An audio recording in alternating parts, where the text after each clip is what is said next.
Hey guys, welcome back to the channel. This is story about what if Kakashi summoned future Naruto during the Nine-Tail Attack Part 1. Before I start, please do support for more amazing content and comments for Part 2.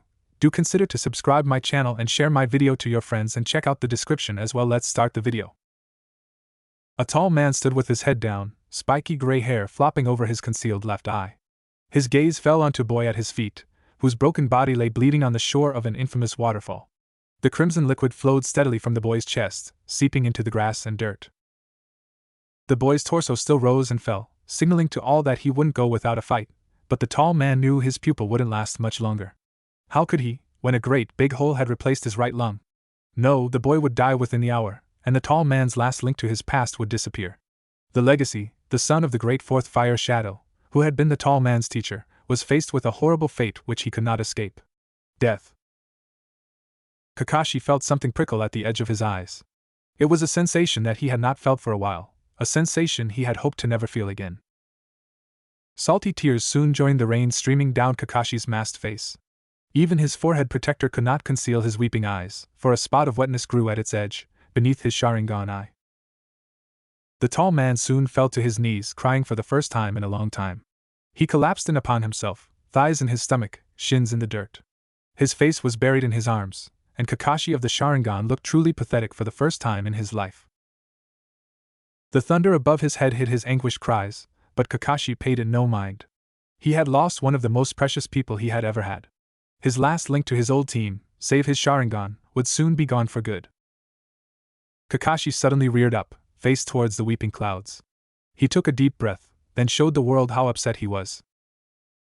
He screamed to the sky, releasing pent-up angers and sorrows. His scream echoed across the forest, scaring animals from their hiding places. But nobody heard it. A hyperactive blonde lay on his back, his spiky hair dripping with water, and his orange jumpsuit in tatters around his chest. Blood coated his body, both his own and another's. His sapphire blue eyes, previously hidden behind 10 eyelids, were slowly beginning to open. The whisker marks on his cheeks stretched momentarily as his nose twitched. In a sudden blur of motion, he sat straight up, his eyes wide open. What? Where the hell am I? Now conscious, he looked at his surroundings to find a large, sewer-like hall with a wall of bars directly in front of him, or rather, a battered and frayed wall of bars that were half broken.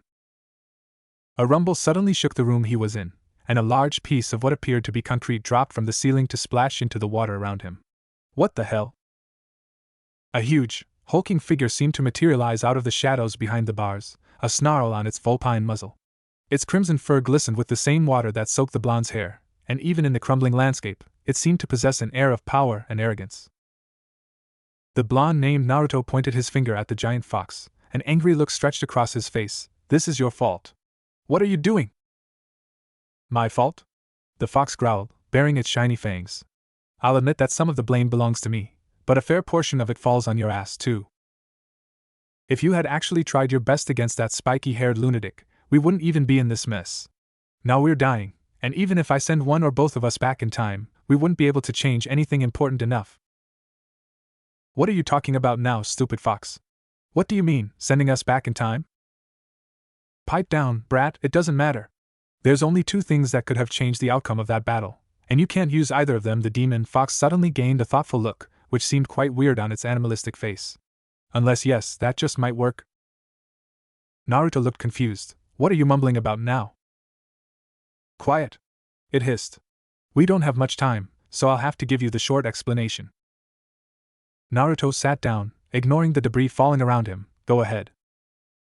Now, believe it or not, you have a bloodline, it began, but it scarcely got that much in before Naruto interrupted. What? He asked, teetering on his heels. A bloodline? Are you serious? Yes. Take that, Sasuke team. Shut up, Kyuubi roared. Now don't interrupt me a second time. Okay, so you have a bloodline. But the unfortunate thing is, you'll never activate it so long as I'm here. Your fourth Hokage didn't realize that the seal he used would not only seal me, but your bloodline limit as well. Or that me and my chakra helping you in dire situations would interfere with its activation.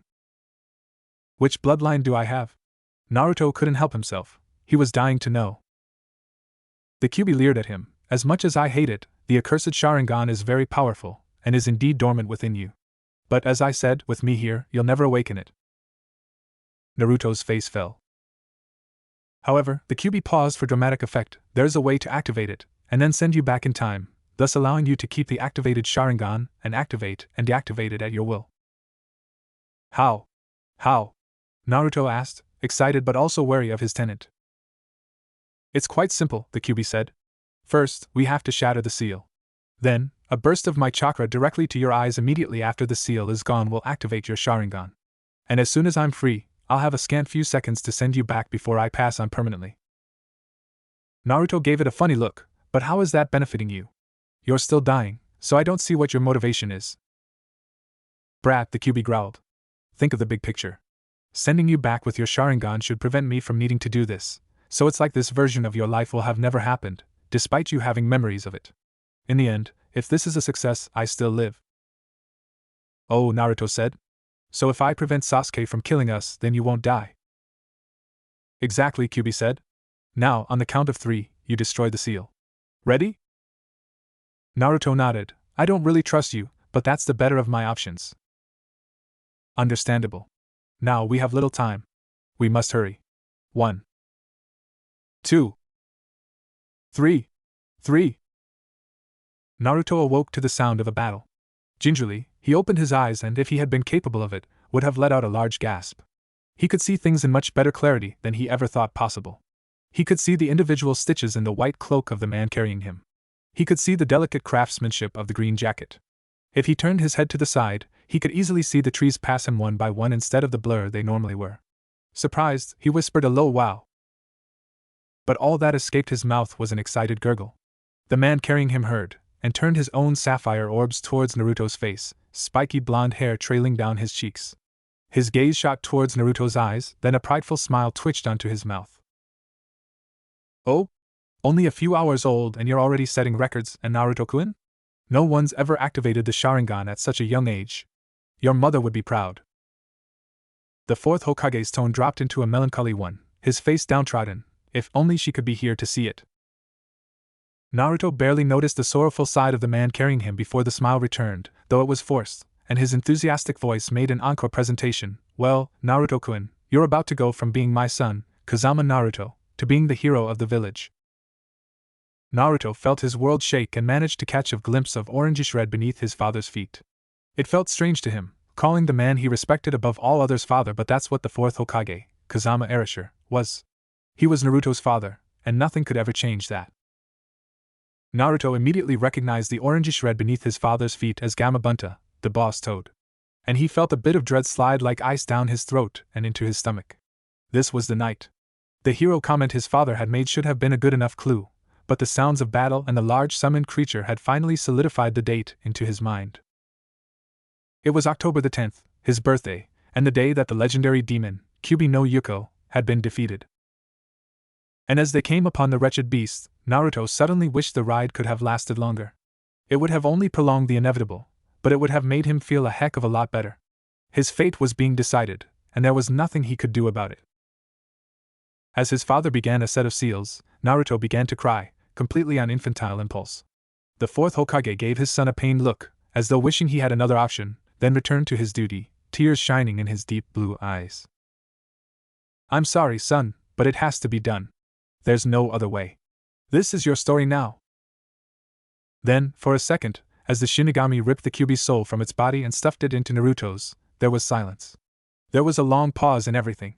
Kyubi's corpse stood stock still. The Yondaime, the fourth Hokage, only watched his son in the last moments of his life. The ninja of Konoha held their breath. Then it all came crashing back down as the fourth's body collapsed and an overwhelming pain racked Naruto's body. He could sense his Sharingan fade as the nerve endings in his stomach lit on fire, fueling the agonized cries bursting from his mouth. Then, everything went black. For the first 5 years after the Kyubi's attack on Konoha, many of the villagers called for Naruto's death. On multiple occasions, drunken civilians had attacked him, ranting about ridding the village of the demon once and for all. The third Hokage, though he would never grant their wishes, could do nothing to protect the blonde-haired demon vessel.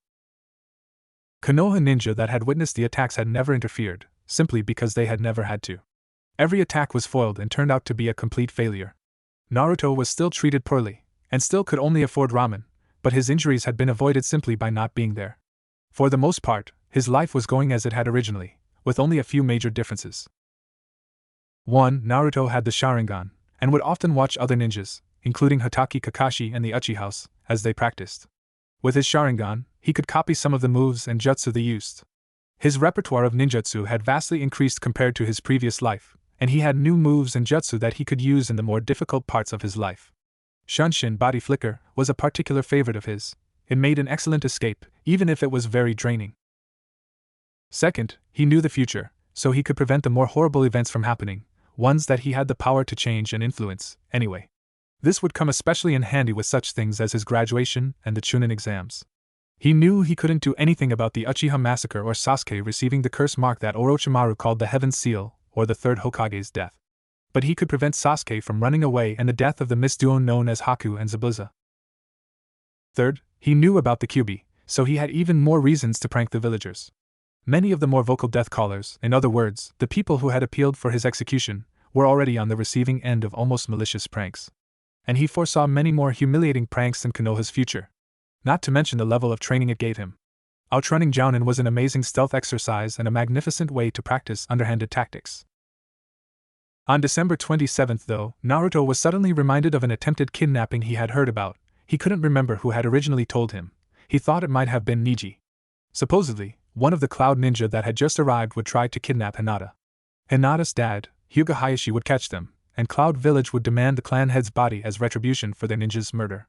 The Hyuga clan would give over Hisashi, Hayashi's twin, instead, and the bird in a cage seal on Hisashi's head would keep the famous Byakugan in Konoha.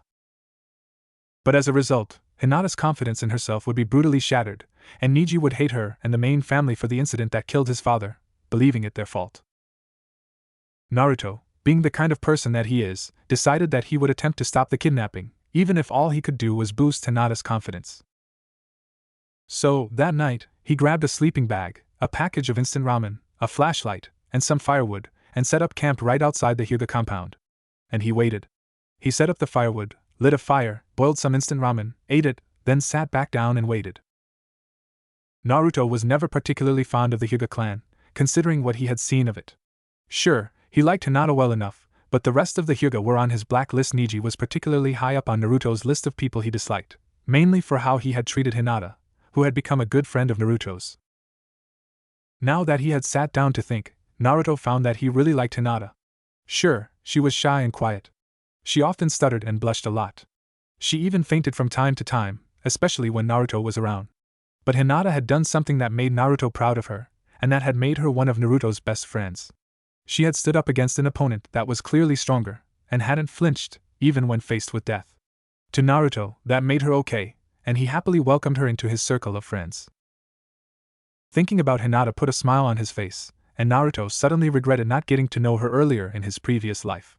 He had definitely missed out on a great sparring partner, and a good friend, and maybe even, Naruto blushed, a girlfriend. Finally, around 2 in the morning, he could hear someone dashing out of the Hyuga compound. Setting his face with grim determination, he knew he wouldn't beat this guy. He activated his Sharingan and ran as fast as he could towards the noise. What he found was a shinobi dressed all in black leaping across the roofs of Konoha. Quickly shoving Chakra to his feet, he followed, pushing himself to catch up. His enemy was most certainly a fast one. It took a good while, at least 5 minutes, and he was nearing the walls of Konoha's defense. But with his dark-clad enemy in his sights, he set his hands in a cross-shaped seal, and mimed one of his favorite jutsu. His doppelganger attacked the shinobi with a hard punch to the skull, as if out of nowhere, forcing him to let go of the captive Hyuga princess. The real Naruto slid under the cloud neem and caught the girl with minimal ease, standing her on her own 2 legs. With a large amount of haste, he undid her bindings and pushed her away, towards her home. Go! You shouldn't have done that, the shinobi growled, free of the clone, forcing Naruto to turn and dodge a punch to the skull. The ninja scoffed, as if insulted. A 5-year-old? That's all they send to stop me? He lashed out with a kick that hit Naruto in the stomach, forcing him backwards. A follow-up blow with his elbow sent the blonde's chin upwards, and the shinobi grinned with satisfaction. He was beating the snot out of the little brat. Naruto jumped back slightly to avoid another much lazier kick. He took advantage of his opponent's lax guard and rushed forward, punching him. Or at least trying to. The shinobi, whomever it was, batted it away as if it was nothing, retaliating with a harsh punch to Naruto's stomach. Suddenly, the Naruto that the Cloud Ninja was fighting puffed into smoke, and he very well dreaded the words that reached his ears from behind him. The pit of his stomach nearly dropped out. Konoha's secret taijutsu technique, 1,000 years of pain. A quick, unexpected, and very hard poke in the ass sent the foreign ninja flying. He landed on the ground about 10 yards away, rubbing the offended body part. His ire was most definitely rising, and there was only one thing to take it out on. The Cloud Ninja scurried to his feet, massaging his hurt ass and his wounded ego. He was distracted, and it was the perfect opportunity for Naruto to take advantage of. Katon, he whispered, flashing through hand seals. He stopped abruptly on Tiger and put his index finger and thumb to his lips, as he had seen Sasuke do many a time, Kokkaku no Jutsu. Naruto's torso jerked forward and a large fireball burst forth, charging towards his enemy with amazing speed. The Cloud Nin seemed to understand the danger this technique presented and dodged out of the way, landing a few feet from the scorching flames. Naruto was suddenly in front of him, a grin plastered on his face. The Kumo shinobi was too shocked to dodge the kick delivered to his chin, and went soaring upwards. With another amazing burst of speed, Naruto was behind him. Using his enemy's body, Naruto flipped around in midair, sending a kick to the ninja's stomach. It was blocked easily. "You're gonna have to do better than that, kid." Naruto used the block to add speed and power to his twist, turning 180 degrees. His fist came crashing down into his opponent's face. With only a few feet between them and solid earth, Naruto brought his right heel down onto the ninja's stomach with a devastating kick, sending him straight to the ground. He rolled onto his stomach, groaning. Naruto landed not too far away and tried to dive onto the man's back, but was too slow, and got a kick in the stomach in return. It was hard enough to send him soaring, until he collided with the wall of a random house, forcing a crater into the brick. He was extremely lucky that he had thrown up a wall of chakra in his back to prevent damaged bones, but it still hurt like hell, and he knew that he had lost. All he could do was wait for the end as his Sharingan faded. He distinctly heard a cry of pain and a dull thud as something heavy hit the ground. Someone was panting, out of breath from a sudden spontaneous exertion. It was deep and low, so it had to be a man. He looked up to see his opponent on the ground, dead, with a pissed-looking Hyuga Hayashi standing above the corpse. Naruto felt a smirk stretch across his lips, then laughed, and shot a victorious grin at the fallen form of his enemy. "It was never about stopping you, jackass. It was about stalling until the pissed Hyugas came and whipped your ass." Naruto felt his muscles protest as his limited chakra settled down again. Hayashi pulled him from the rubble and helped him stand, a grateful look on his face. Naruto winced as a few of his joints cracked. "It seems we have you to thank for my daughter's rescue. Oh Nami wa, what is your name?" Naruto grinned foxily. "Boku no Nami wa Uzumaki Naruto desu. My name is Uzumaki Naruto." And it was nothing. Couldn't let Hinata-san get kidnapped, could I? Hayashi gave him a once-over when he heard the name, then smiled and declared, "No, I guess you couldn't. But how did you know?" Naruto blushed. Well you see Hayashi smirked. "So it was your sleeping bag outside the compound? Whatever for?" "Well, I didn't completely trust the foreign ninja." He scratched the back of his head awkwardly. Hayashi seemed skeptical of his story, especially around Hinata-chan. "Oh, so it's Hinata-chan now, is it?" Hayashi grinned a sly grin. Naruto stuttered, his blush darkening. "I was kind of watching her birthday party. She just seemed like a really nice person, so." "Well," Hayashi said, "if you think so highly of my daughter, how about I introduce you? Say hi, Hinata-chan." Hinata peeked out from behind her father, buried her face in his pants leg, and uttered a meek, "Konnichiwa, Naruto-kun." Naruto grinned, "Despite the bruises, konbanwa, Hinata-chan. Good evening." An awkward silence befell the group, and Naruto suddenly wished he could disappear. But he knew that the Hyuga clan was very formal, and that him disappearing would be very suspicious. Hayashi was the one who finally broke the silence. "Well, Naruto-san, what do you say we take you to the Hyuga infirmary to get patched up?" Naruto did a short bow. "Arigato, demo, thank you, but I heal very quickly. These bruises will be gone by morning. Truly, I am very grateful for the offer, Hayashi-sama, but I must decline." "Well, if you insist." As Hyuga clan branch members flooded the area, Hayashi turned around and prepared to walk home. "I hope to see you again, Naruto-san. Oyasumi nasai, good night." Hayashi started walking. Hinata, whose gaze was still on Naruto, stayed where she was. A blush spread across her face, and she suddenly dashed forward, planting a soft kiss on Naruto's cheek. With a soft, "Oyasumi nasai, Naruto-kun," she rushed to catch up with her father. A goofy grin spread across his face as Naruto waved. Then, before the branch member's eyes, he disappeared in a flicker of yellow, Shunshin no Jutsu, people, not Haraishin. The after effects of his meddling soon became obvious to Naruto. With his father dead, Neji loathed the main branch even more. And this time, he loathed Naruto for his part in the Cloud Ninja's death. Hinata was slightly bolder, but she still blushed and stuttered around Naruto. He had no idea why. Hayashi treated Naruto with the utmost respect every time Naruto visited Hinata. Naruto and Hinata were probably the only ones keeping Hayashi sane after his wife died giving birth to Hinata's little sister, Hanabi. With his wife and brother dead, his nephew Neji thirsty for his blood, and the clan council trying to dictate his every move, Hayashi found it difficult to keep a lid on his quickly shortening temper. But with Hinata's kindness, and Naruto's happy and easygoing attitude, he managed to keep himself in check. On his 6th birthday, Naruto received 3 gifts in all. 2 were from the 3rd Hokage, and the 3rd was from Hinata, which Hayashi had taken upon himself to deliver. It had been quite a pleasant surprise to find the ever-busy Hyuga Hayashi standing on his doorstep with a neatly wrapped gift in his hand and happy smile on his face. The 3rd's first gift had been a note telling him that he had been accepted to the Ninja Academy. He had kind of expected it. He had gotten the same gift the first time around. It was the 3rd's second gift that had surprised him. Weights. The Sandaime had gotten him wrist and ankle weights. They were black and looked like simple 2-inch wide wrist/ankle bands. They were adjustable, so Naruto could easily change the weight of them. Hinata's gift had been very unexpected. Or rather, Hinata's gifts had been rather unexpected. She had gotten him a pair of black goggles, very similar to the green ones he had worn in his original life. In the same box, there were a few sets of the same clothes. 5 black t-shirts, all with the Sharingan Tomo design stitched into the back with white silk, and 5 pairs of A&BU style pants, which included the ankle wraps. 2 ninja utility belts joined the rest of the clothing. A couple 100,000 yen and a note were packed neatly beneath it all. The note briefly explained that he could use the yen to buy larger clothes when he grew out of them. All packed in the same box. After shortly worrying about the Sharingan design, he hid it with a genjutsu, and packed all but one set into his closet. It was as he was nearing his 7th birthday that Naruto was feeling a bit nervous and on the edge.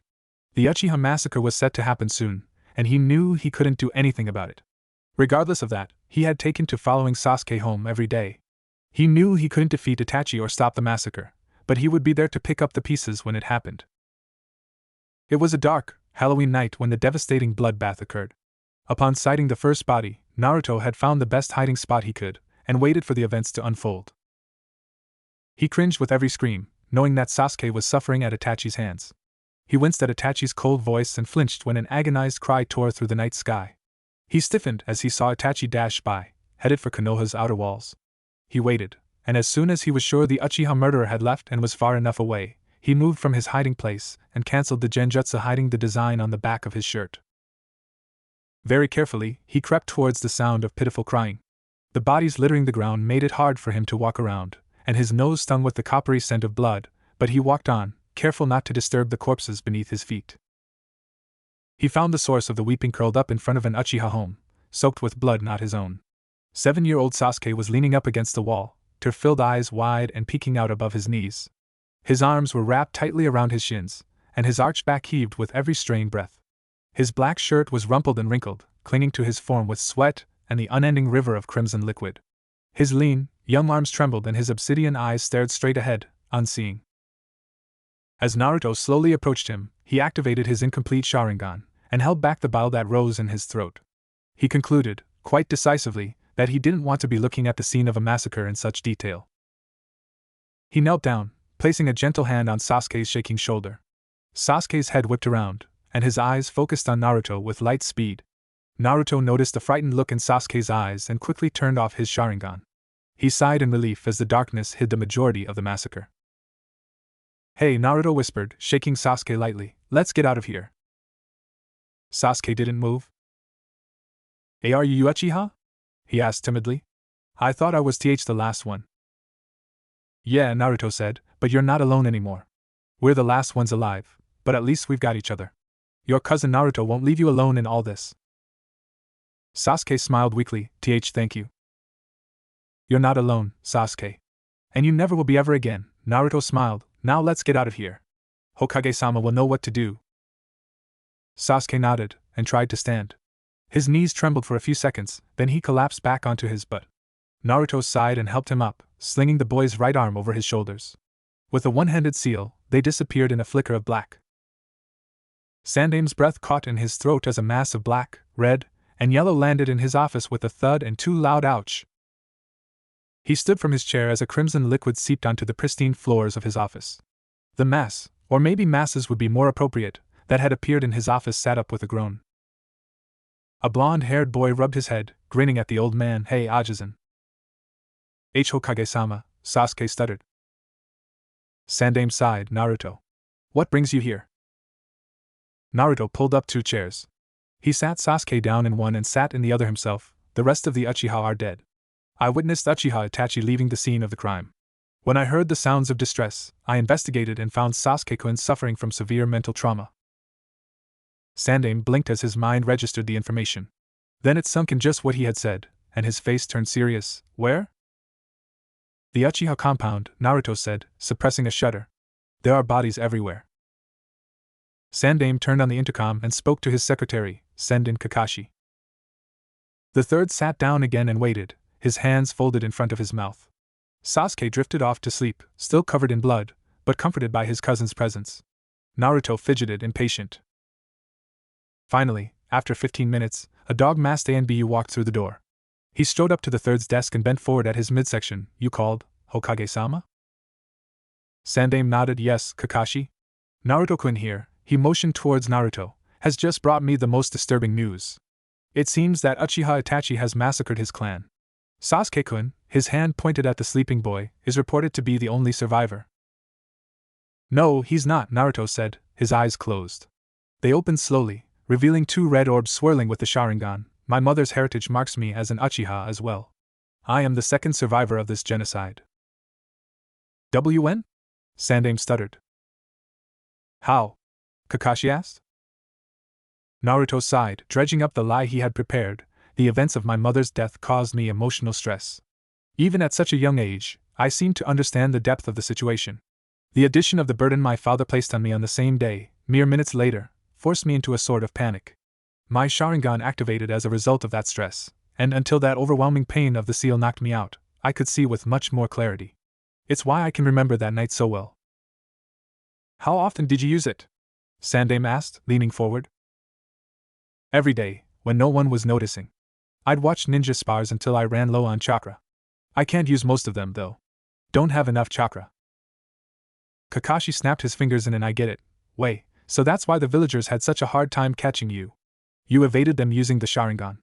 It also explains your knowledge of jutsu as well as your developed vocabulary. Back to the matter at hand, Sandame said, reining Kakashi's moment of discovery. The Uchiha clan has been murdered and I want you and your team to investigate the scene. Dismissed. Kakashi bowed quickly, Hi, Hokage-sama, and swiftly left the room. Old man, Sandame turned his attention back to Naruto.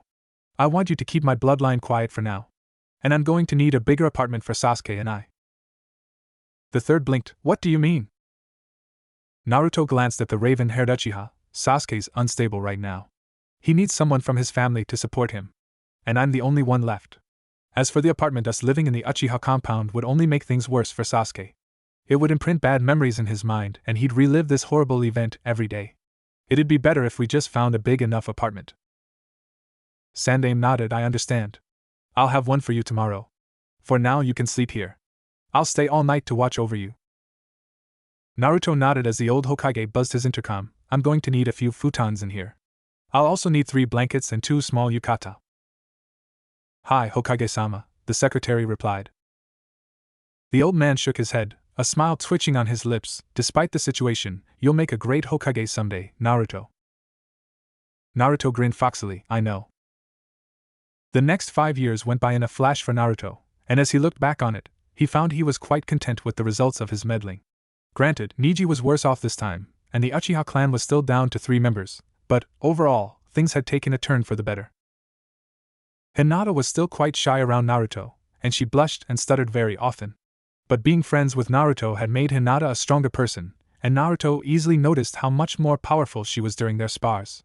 She had come very far with her Juken, and had started working on the Kaiten when she turned 11.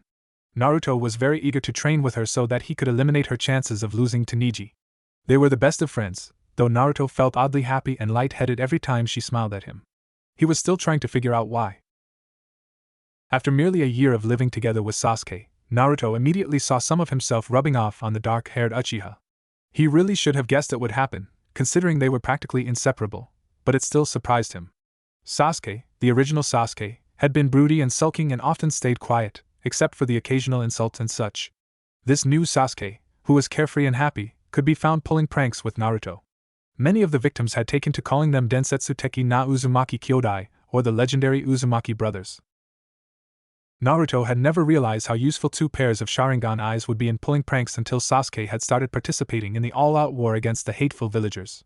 Iruka had punished them countless times for innumerable pranks, especially when he wound up with lipstick, blush, and eyeliner on his face, and a blonde wig on his head. Hinata never participated in their pranks, and she was never a target of them, but Naruto could often hear her giggling at them. For his 7th birthday, Hinata had gotten him a few D-rank jutsu scrolls, with techniques like Kawarimi and Henge on them. Hayashi had thrown in a few free Ichiraku ramen coupons. The 3rd Hokage had given him kunai and shuriken. Hinata gave Naruto several scrolls on stealth for his 8th birthday, and the 3rd had given him higher settings for his weights, explaining how a Genjutsu ninjutsu hybrid melded the metal weights into the little black bands. Needless to say, Naruto was a little confused. For his 9th birthday, Sasuke had taken Naruto into the Uchiha compound to find the traditional jutsu scrolls. They had been most successful. Hinata had given him more scrolls on genin level jutsu, and the 3rd had continued to give him weights. On his 9th, 10th, 11th, and 12th birthdays, Hinata, Hayashi, Sasuke, and the Sandaime had run out of things to give him, besides Ichiraku coupons, so they had simply thrown him a huge party, inviting everyone who treated Naruto the way he deserved to be treated. That meant that Kakashi, Sasuke, Sarutobi, Hinata, and Hayashi were the only ones that attended. The parties had been small, but Naruto had loved them nonetheless. Naruto panted as he ran from the scene of his crime, a can of black paint swinging from his left hand. Sasuke was running behind him, a can of red paint sloshing beneath his fingers. "Get back here, Naruto! Stop now, Sasuke!" Naruto and Sasuke laughed excitedly, letting the paint cans fly behind them, where they collided with and spilled over two of the Chunin chasing them. The troublemaking duo rounded a fence and flew down the alleyway. The remaining Chunin followed, dashing past the yellow wooden walls of the fence around them. An outline suddenly appeared on a section of the fence, and a piece of cloth painted to look like a fence fell forward, revealing a grinning Naruto and Sasuke. "Idiots," Naruto and Sasuke chuckled quietly. They turned around, still staring at the disappearing backs of their pursuers. Then they whipped their heads around and ran in the opposite direction. But they barely made it 3 inches before they collided with a green-clothed chest. Both fell backwards, landing on their posteriors with their heads down, staring at the dirt street. Naruto swallowed the lump in his throat and looked up, mirrored by Sasuke. Iruka stood in front of them, a disapproving glare set about his stern face. His mouth was twisted upside down in a disappointed frown, and his eyebrows were knit together at the center of his forehead, right above his nose. His hands rested on his hips in a reprimanding sort of way, and his nostrils seemed to flare. "Iruka-sensei, we can explain," Sasuke stuttered. Naruto nodded. "Yeah, it was all in the name of good fun." The blonde's head was bobbing up and down. Iruka bent forward and opened his mouth. "Fools!" Naruto and Sasuke were tied up in front of the class, and everyone was staring at them. Many members of the Sasuke fan club would tell you what a bad influence Naruto had been on Sasuke. And the very minute Naruto fan club would argue that Naruto's influence had been a good thing for Sasuke. "Tomorrow is the Academy's graduation exam. You, Naruto, have failed the last 2 times!" Iruka shouted, jabbing his finger into the blonde's chest. "This is no time to be causing trouble, you morons!" Both Naruto and Sasuke scoffed, as they had many a time before. Yeah. Iruka's eyebrow twitched, and he turned to the class. "Time for a review of the Henge no Jutsu. Line up, and transform perfectly into me." The class groaned, but did as they were told and lined up. Everyone, including Sasuke, pulled it off without trouble, but it was not to be so when Naruto took his turn. With a hand seal and a puff of smoke, Naruto disappeared, revealing a perfect image of Iruka standing in his place. Naruto grinned and turned around to wave at the class. Immediately, Iruka noticed the kick me sign on Naruto's back, and felt a vein throb in his temple. "Naruto!" A fist came down and whacked Naruto atop the head, releasing the transformation. "Ow!" Naruto cried, rubbing the developing bump on his cranium. He turned around and pouted at Iruka, but Iruka-sensei, it was perfect. Go ahead and look at your back. Iruka reached behind him with his free hand and pulled off the piece of paper he felt there. He brought it in front of him, examining the words written on it. Kick me. Iruka and his super-sensitive teachers hearing heard a snicker, and his head whipped around to focus on Sasuke, whose hands were plastered in front of his mouth to hide the giggling that threatened to burst from his lips. Iruka felt his eyebrow twitch again. Iruka smirked at the two boys below him. You two aren't going home till it's all clean. Don't care, Naruto grumbled. Sasuke scowled. It's not like we have much to go home to. Iruka's smirk melted into a frown and he contemplated something for a second. Hey guys, clean this up quick, and I'll take you out for ramen. Naruto and Sasuke turned to each other and grinned secretly. They had conned Iruka into buying them ramen again. Naruto sped through the forest. Things were going almost exactly as he remembered them to be. At least on this night. Sasuke had gone home after learning of his failure. He knew that Naruto needed his space when he got upset. Right after Sasuke had left, Mizuki had joined him on his swing and told him of the alternate way to graduate. Naruto had played along. Hook, line, and sinker.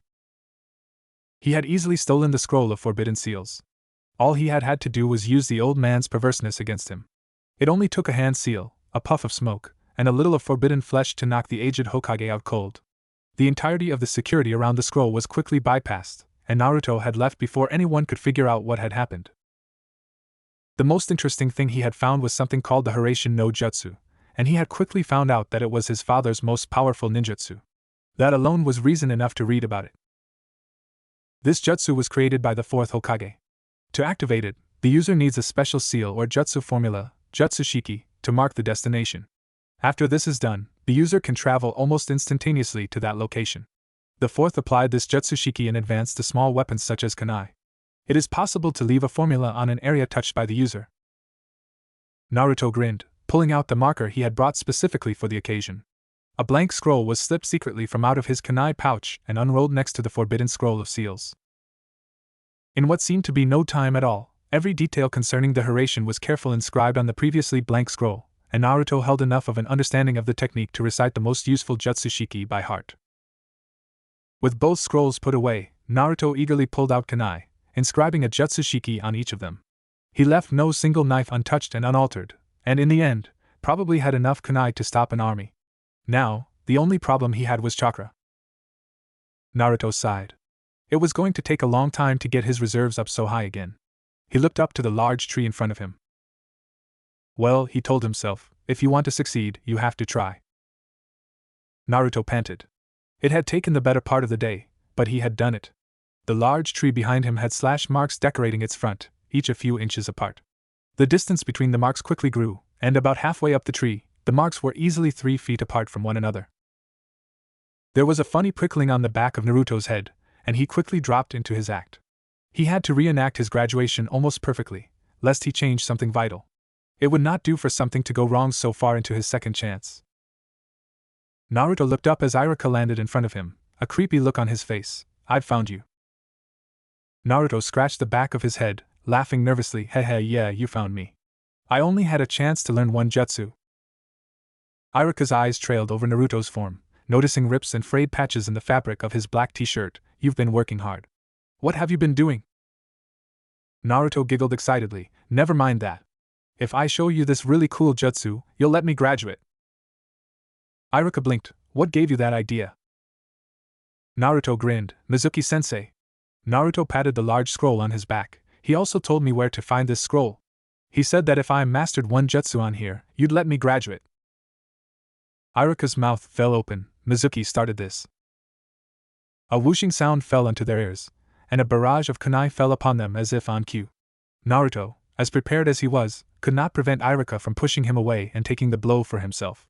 Iruka raised his arms to defend himself, and was pushed against the hut by the rain of throwing knives. A soft rustle of leaves brought everyone's attention to the other end of the clearing, where Mizuki sat on a branch. A smirk was plastered to his lips and 2 large shuriken were strapped to his back. The super-sized throwing stars clanged lightly as he let out a dark chuckle. Good job finding him, Iruka. I see, Iruka spat, tugging a kunai from his shoulder, so that's what's going on. Naruto, Mizuki's malicious smile disappeared. Give me the scroll. No matter what, Iruka pulled another knife from his shoulder. Naruto, don't give him the scroll. He used you to get his dirty hands on it. An evil grin stretched across the silver-haired man's face. Naruto, Mizuki said in a sing-song voice, there's no point in you having the scroll, let me tell you the truth. No, Mizuki! Iruka shouted in protest. Don't. Mizuki's smirk widened into a maniacal grin and his voice was slightly giddy. 12 years ago, the Demon Fox Kyuubi was sealed. And ever since that event, a new rule was created, a rule that everyone knows but you, because, Naruto, you were never meant to know it. Oh? Naruto asked, eyes icy blue. What rule? That no one is allowed to speak of the fact. Mizuki's eyes widened excitedly. That you are the nine-tailed demon fox that killed Iruka's parents, and nearly destroyed the village. You were sealed up by the Hokage you admire. Mizuki's voice rose. And everybody hates you. Naruto snorted, ruining Mizuki's speech. You're full of it. You think I didn't know about the demon? Mizuki's face grew confused. Huh? Naruto chuckled. I've known about the demon fox since forever. I mean, it's kind of hard to ignore a seal stuck to your stomach, isn't it? But Mizuki stuttered. No, Naruto shook his head, hands on his hips. The question is, what do we do with you? What? Mizuki asked, alarmed. Naruto snapped his fingers. I know. A cross-shaped seal later, and a couple hundred shadow clones surrounded the clearing. Each of them was grinning, eyes closed mischievously. They were there to prevent Mizuki's escape. The original blonde used the traitor's distraction with his doppelgangers to call upon a fraction of the Kyuubi's Yuki. It sparked through his system, helping to replenish his own chakra. It helped restore his energy reserves and he felt much better than he had 5 minutes ago. With most of his chakra back, Naruto's hands slipped through 4 hand seals. Chakra soon gathered around his right hand, and Naruto grasped his right forearm with his left hand. The chakra peeled off his skin in fiery waves. Teiyushinita Tansen, Naruto whispered. The chakra fluctuated, changing to a deep, burning red. The new flames crackled, but Naruto's body remained untouched by their intensity. Mizuki backed away into the awaiting grasp of 2 Naruto clones. He could do nothing to stop them from grabbing his arms and keeping him pinned to his position. Naruto's icy gaze bore into Mizuki's eyes. You have endangered the life of a Konoha shinobi. You have threatened the safety of the village itself. You have turned traitor and abandoned your country. Now I am your judge. I am your jury. I am your executioner. Fear crept onto the traitor's face, and no. Why, you're the dead last. Naruto's flaming fist crashed into Mizuki's chest, burning away his shirt and flak jacket. The flames exploded outward, burning skin and cloth away from the man's torso. In a matter of seconds, the only clothing on the rogue ninja's body were the sleeves of his shirt and his pants. Charred skin lay where the rest was supposed to be. Mizuki screamed and fell backwards, dead to the world. Naruto wiped the sweat from his brow as the fire disappeared. In a disinterested tone, he added, the damage to your skin isn't nearly as bad as it feels. The blonde ninja turned and swaggered back to Iruka as his clones disappeared, a smile on his face. Are you okay, Iruka-sensei? Iruka smiled back. Close your eyes, Naruto. Naruto closed his eyes and held his breath, his heart beating erratically. He could feel his goggles being pulled from his head, then a piece of cloth being tied above his eyebrows. He couldn't help the grin that stretched across his face. Okay, Iruka said, you can open your eyes. And congratulations on graduating. Naruto felt his eyes water, despite knowing that he was going to graduate anyway. Tears trickled down his cheeks and he threw himself into Iruka's arms. Iruka-sensei. Naruto was in a place he quite easily recognized. It is kind of hard to forget about it when it's the place where your inner demon lives, isn't it? The blonde ninja waded quickly through the flood, water sloshing about his knees. He ignored each door and alternate hallway he passed. He knew where he was going, and could find his way even without the ominous red glow. When he came upon his destination, he drew in a breath and passed into the large cavern, preparing himself to meet the great Kyuubi for the first time. The sight that met his eyes wasn't any different than he remembered it. The walls were still dirty, the floor still one massive puddle, and the sturdy barrier of bars was just as strong and powerful as he first saw. Naruto braced himself as one huge, gigantic red eye opened behind the makeshift cage, zeroing in on his small form. He suppressed a shudder. Being in its presence could do that to anyone. Brat, a deep voice growled, coming from the general direction of the eye. What do you want? You're disturbing my sleep. Naruto crossed his arms and glared at the figure behind the bars. You could have given me more chakra, you know. I could barely stand after I used my new jutsu. The voice chuckled. So you noticed, did you? Congratulations, brat. You're not as dumb as I thought you were. Look, Fuzzy, Naruto ignored the warning growl. If we're gonna survive this whole thing, you better give me all the chakra I ask for. Because if I die, you die, and withholding your chakra could get us both killed. You've got guts, brat, the beast admitted grudgingly, and you've got a point too. So I'll go along with you for now. 2 days later. The sun shone brightly as Uzumaki Naruto and Uchiha Sasuke walked down the streets of Konoha together. Each had a happy smile on their face and a spring in their step as the academy came into view. Sasuke wore his usual attire, the clothes he originally wore in canon. Naruto was in something similar to what Itachi had worn daily. A bigger version of the black shirt Hinata had gotten him was tucked into his ANBU pants, and a ninja utility belt hung around his waist. White ANBU armor was strapped tightly to his torso, stolen from Itachi's stash.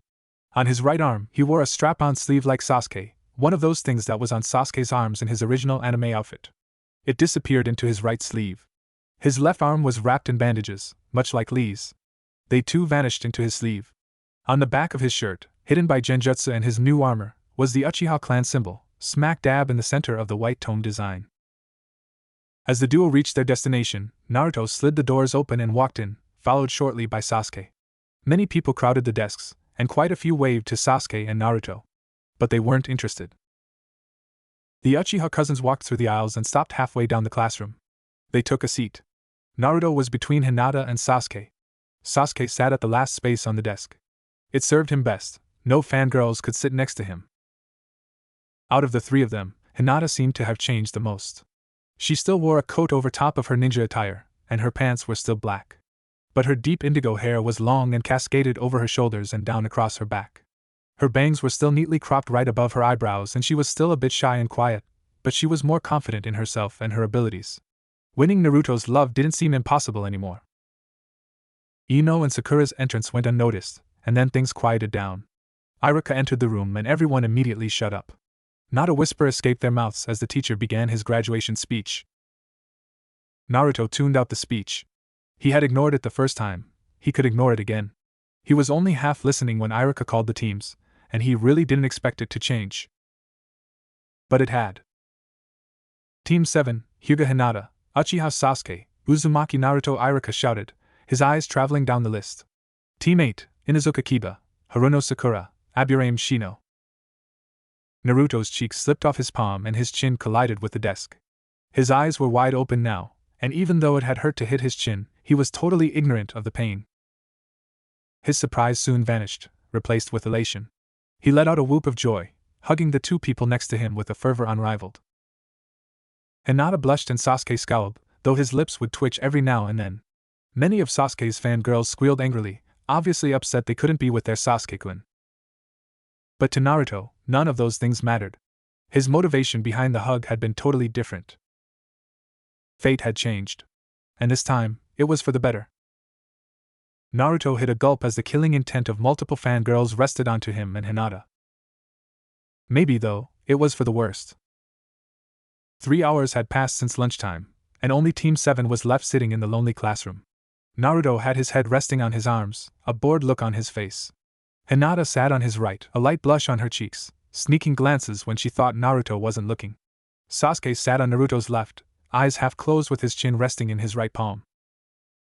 Naruto sighed. There's only one person who could be anywhere near this late. Sasuke nodded yup.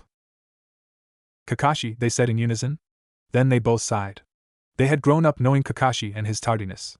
It had always been a pet peeve for them, and Kakashi delighted in angering them. 20 minutes later, Naruto and Sasuke were snoring lightly, drool trailing down their chins. The classroom door opened, but Hinata was the only one who noticed.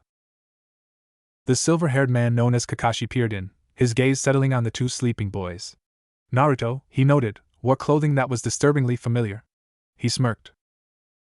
Well, I guess I can see why people would call them the legendary Uzumaki brothers. They don't do anything alone, do they? Hinata blinked. Ano, sensei, you're late. Kakashi chuckled beneath his mask. Wake up those two and meet me on the roof. Team 7 sat assembled on the roof of the academy. Naruto and Sasuke yawned, rubbing their eyes. Alright, Kakashi said, leaning up against the railing. Let's start off with some introductions. You know, likes, dislikes, dreams for the future.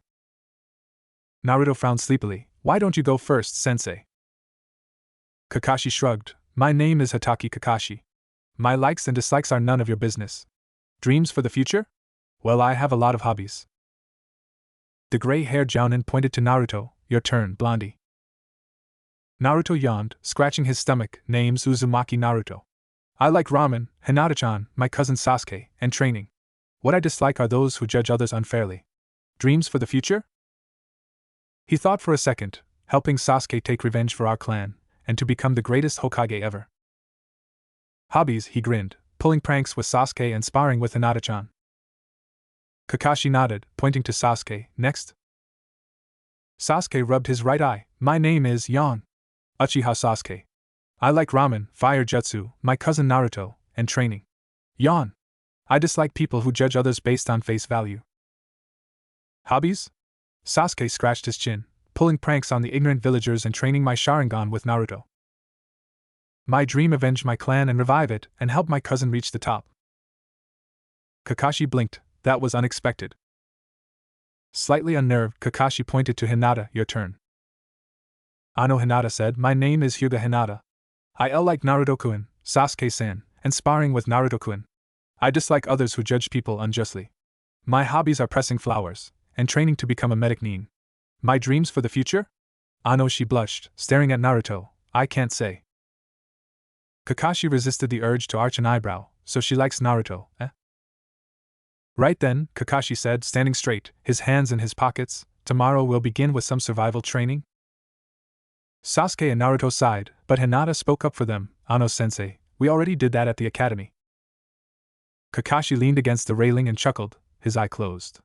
His voice had an I know something you don't know tone to it. You guys are gonna flip. You see, the academy test is just to see if you have what it takes to be genin. The real test is administered by us Jounin-sensei.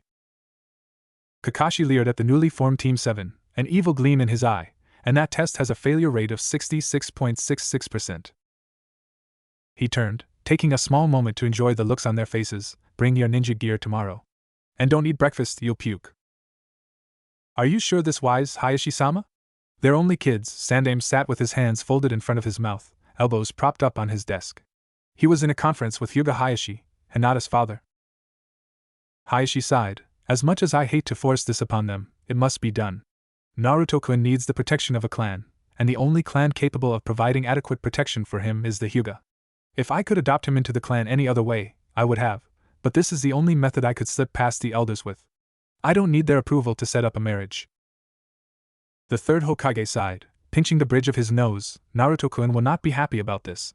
I don't think Hinata-san will be either. Naruto-kun and Hinata-chan are already good friends, Hayashi assured him. They may find it awkward at first, but they will adapt to being married quite easily.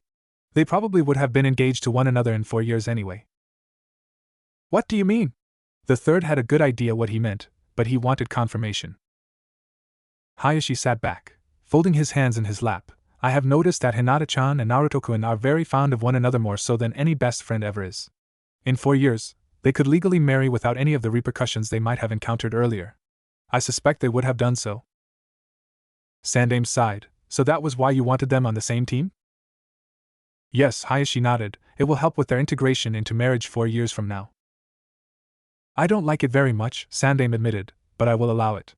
Just make sure to take care of any problems before you go through with it, Hayashi-sama. Hayashi stood and bowed. Thank you, Sarutobi-sama. The 3 would-be genin of Team 7 waited impatiently where their sensei had told them to wait. Normally, this might not have made much sense, since they would only be waiting a few minutes. But this team was different. This team had Hatake Kakashi for a teacher, and he was known to be chronically late to everything. So, naturally, they had been waiting for about 3 hours. Kakashi walked into the clearing, a backpack strapped to his torso. He smiled at them, and waved, Hey guys, good morning. You're late. Sasuke and Naruto shouted, pointing at the tall Jounin. The gray-haired man ignored them and set an alarm clock on one of the posts.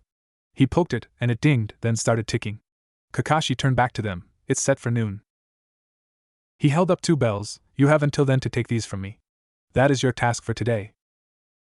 If you don't get a bell, say goodbye to lunch, he continued. I'll tie you up to one of those logs and eat in front of you. Those who get no bell fail and get sent back to the academy. That will be at least one of you.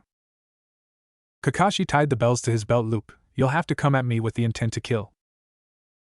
Ready? He paused, set, go. The three genin all jumped away, kicking up a cloud of dust except Naruto. Kakashi's sweat dropped. You're an odd one. Naruto chuckled, the only thing odd here is your hair. Kakashi looked at Naruto in a calculating way. He has the Sharingan, as well as a large repertoire of jutsu. I won't be able to read with him around. Naruto stared at Kakashi, then grinned, unstrapping something on his forearms and ankles. 4 black pieces of cloth fell to the earth, leaving meter-wide craters in the earth. Kakashi's sweat dropped again. Uh-oh. Now, Naruto said, his grin widening, I'm ready. Kakashi had to double-take when Naruto disappeared before him, his eye wide with surprise. What? A black tornado surrounded the Jounin, flecked with blonde and peach. A blur suddenly flew from the circular pattern, striking the distracted Kakashi in the jaw before rejoining the miniature cyclone. Regaining his bearings, Kakashi pulled 2 figures from the whirlwind, forcing it to dissipate. He chuckled, not as great as you thought, huh? He slammed one of the Narutos into the ground, where it puffed into smoke. The second Naruto broke free from Kakashi's grasp while the elite ninja was concentrated on his other. He tried to send a roundhouse kick into the man's chin, only to have Kakashi duck at the last second. With Naruto's back exposed to him, Kakashi set his hands into a seal, an evil gleam in his eyes. Konoha's secret taijutsu technique, 1,000 years of pain. A powerful ass poke sent Naruto flying, bursting into smoke a few yards from his sensei. Kakashi's eyebrow rose, a clone? Got it? Sasuke and Hinata nodded. Naruto grinned, good. Hey, are you sure this will work, and Naruto-kun? Hinata was slightly apprehensive. Kakashi was a Jounin after all. Sasuke smirked. He knew that none of Naruto's plans failed. The combination of Sharingan and Naruto's natural cunning assured victory. Naruto grinned, of course, Hinata-chan. Kakashi looked up from his book as Hinata rushed from the trees, launching a palm strike towards his stomach. Kakashi easily dodged it, but was unprepared for punch that struck his head. Sasuke giggled impishly, never let your guard down, sensei. Well, the Jounin said in an approving tone, it appears you two have grasped the meaning of the exercise. But where's? The 3 shinobi jumped out of the path of a large fireball as it barreled towards them, courtesy of Naruto. The blonde grinned at them. You okay? Sasuke? Hinata-chan? They both nodded. Oh, Kakashi said, I see. But... The alarm sounded, dropping the smiles from the genins' faces. Kakashi grinned at them, your time is up. All 3 of his students sighed. The 3 genin were tied to the stumps, Naruto in the middle with Hinata and Sasuke to his right and left respectively. Kakashi stood in front of them, bent down to their level. You know, none of you got a bell, but you all understood the meaning of this exercise. Somehow, when I read the names of the 3 genin assigned to be my students, I knew you guys would pass. Naruto, Sasuke, and Hinata's heads rose. You mean? Kakashi smiled at them, yup. Team 7 starts missions tomorrow. Naruto sat down at Ichiraku's ramen stand, alone for the first time that day. It had been a tiring day, one filled with boring D-rank missions and basic training. If Naruto didn't know any better, he'd say fate was conspiring to make his life hell. He glanced to his right, catching sight of a strange-looking person. Sitting in the seat next to him was a young man, probably in his late teens, with long red hair, resplendent in a rich, sapphire kimono. It was open slightly in the front, showing off a small portion of his torso. The bottom of his ribs and the whole of his stomach were covered in serrature. The white warrior's bandage, his hands and forearms were protected by samurai bracers, cloth bindings that were attached to the back of the hand by a thong looped around the middle finger. The man's violet eyes were sharp and cold, much like Sasuke's had been. A single, diagonal scar traveled down his left cheek, starting just in front of his ear, and ending near the bottom of his chin, beneath his lips. His mouth was a horizontal line, betraying none of the emotions flitting through his mind. He was a wall of solitude. Long red bangs touched his furrowed brow and jaw, the rest, which would have traveled a great distance down his back, tied into a high ponytail, as was common among some samurai. An average white obi tied the bottom of his kimono closed, wrapped around twice to make sure it stayed on. A katana and wakizashi were strung to his hip, sheathed in plain black scabbards. Naruto thought that such objects would be uncomfortable and cumbersome when sitting, but the man seemed to have no trouble at all. He looked perfectly content how he was. Naruto's gaze drifted to the man's pants, which were actually gray hakama, the pants of the samurai, most common with Rurouni and Ronin. In the man's right hand were chopsticks, held in his dexterous fingers. The man's left hand held onto the edge of his ramen bowl as he calmly and slowly sipped the noodles, a glass of sake sitting not too far away. Naruto turned his head back around as his own ramen was laid out in front of him, steaming and fresh off the stove. So you're the one who's been following me? The man paused, gulping down the ramen in his mouth before he talked. He certainly had table manners, yes? Yes, I have, Naruto. Naruto broke his chopsticks. The man sounded just as he imagined he would. Why? The man paused again, considering his words as he continued to eat. I've heard rumors of a cunning prankster who's managed to outwit several elite ninja. Normally, that would be reason enough for me to investigate. Naruto snorted, so? But there was more to the rumor, the man said, his voice as even and calm as ever. I heard that a 6-year-old boy was the one pulling them off. Again, Naruto said, arching an eyebrow. Your point? Someone like that deserves my attention, the man said, ignoring Naruto's sarcasm. I've never taken on an apprentice, but a Jinchuriki would make a most interesting student. Who told you? Naruto growled, nearly destroying his chopsticks. I know things that many others do not, the man said mysteriously, and I let my ears open to all things I hear on the street. Naruto slurped his ramen, cautious of the man. So? What are you going to do? The man stood, slapping some money down on the table. I'm going to teach you. Meet me at Training Area 12 tomorrow after your team's mission.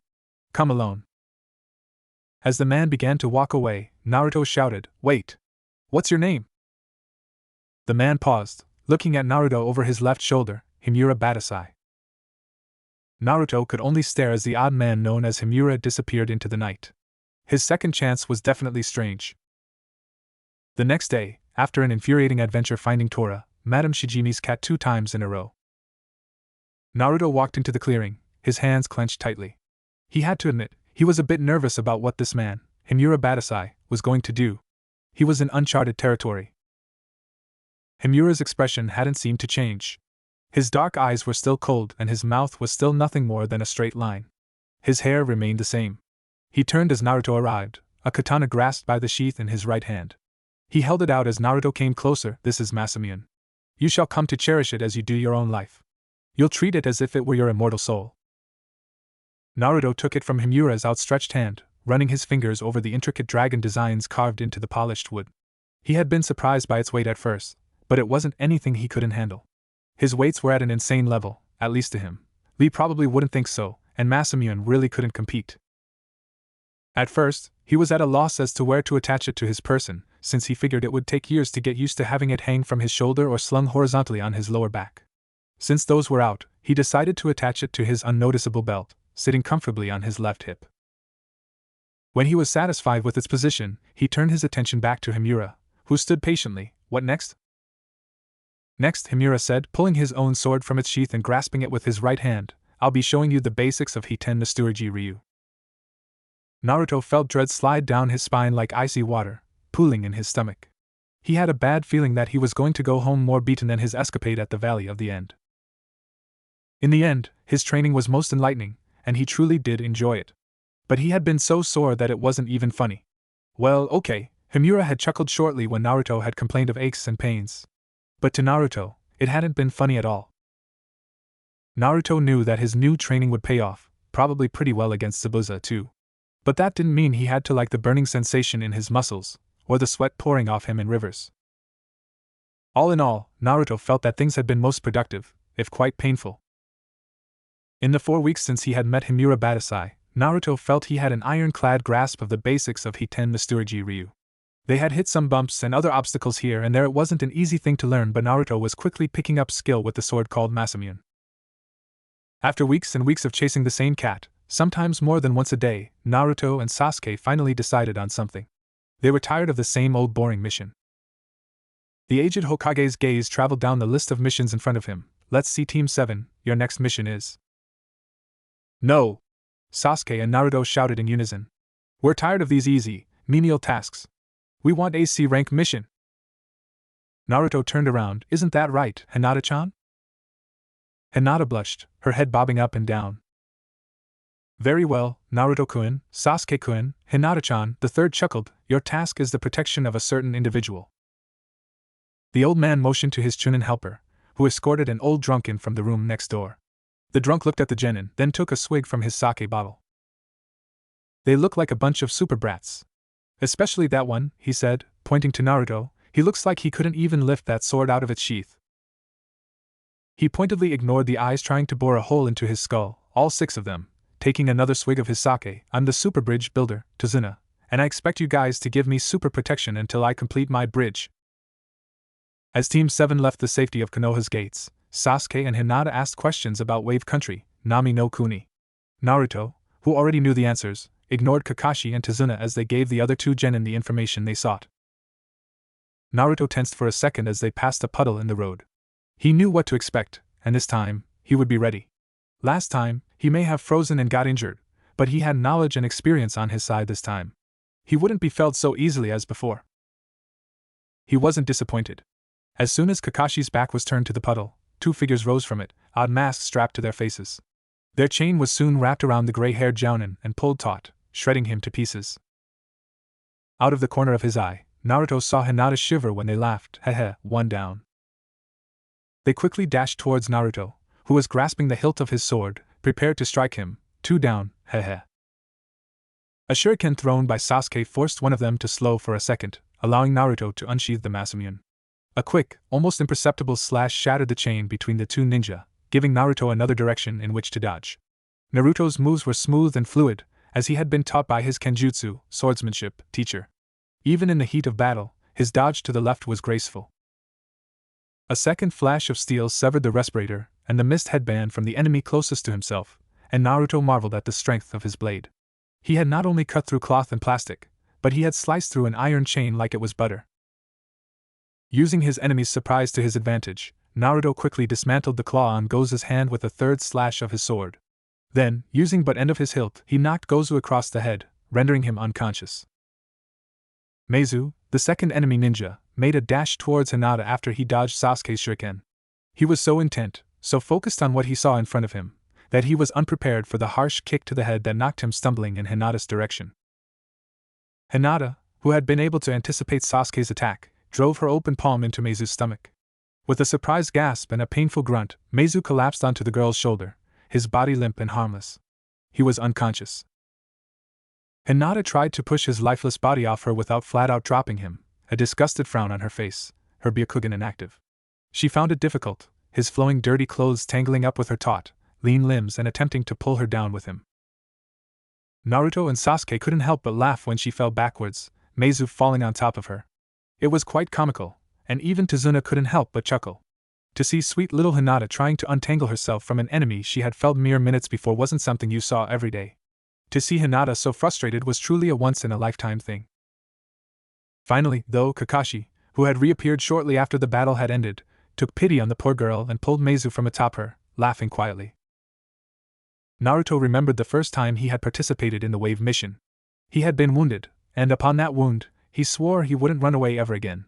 He may have been preoccupied by it, but he still heard what Kakashi and Tazuna had talked about. It surprised him, this time, because the conversation, or interrogation, was identical even with all the changes he had made. As far as Naruto could tell, Kakashi hadn't noticed his eavesdropping, and if he did, he made no mention of it. But as the elite ninja walked over, a distinctly tired look gleamed in his eye. Despite the skill that Team 7 possessed, Kakashi still didn't believe that they were ready for such a hard mission. He's wrong, Naruto thought bitterly.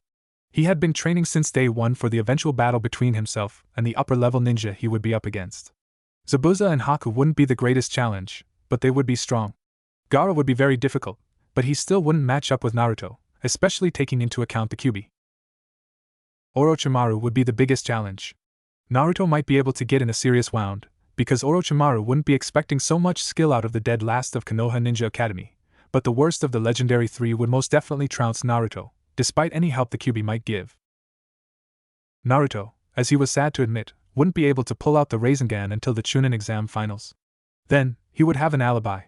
Its name, Jiraiya. Sure, it would be hard to explain to the perverted sage just how he knew the Rasengan step by step, but Naruto was very good at lying. Kakashi's voice snapped Naruto from his musings. Well, team, we have a choice. This mission is definitely B rank, bordering on A rank at the moment. We have the right to drop the mission and go back to Konoha right now if we want. On the other hand, we could continue the mission, but it'd be hazardous to our health. So which is it? Sasuke arched an eyebrow. Are you crazy, Kakashi-sensei? After we've come this far? I'll never back down, Hinata said, glancing at Naruto for support. That's my nindo. Kakashi's eye swept over to the blonde ninja, who said, Do you really have to ask? All right, Kakashi sighed, we're continuing the mission. Kakashi pinched the bridge of his nose as he turned around, tuning out the celebratory shouts and cries. Even though I have a really bad feeling about this. Thanks for everything, Tazuna whispered as he and Team 7 left the boat. He'd laid off the sake since the encounter with the Chunin duo.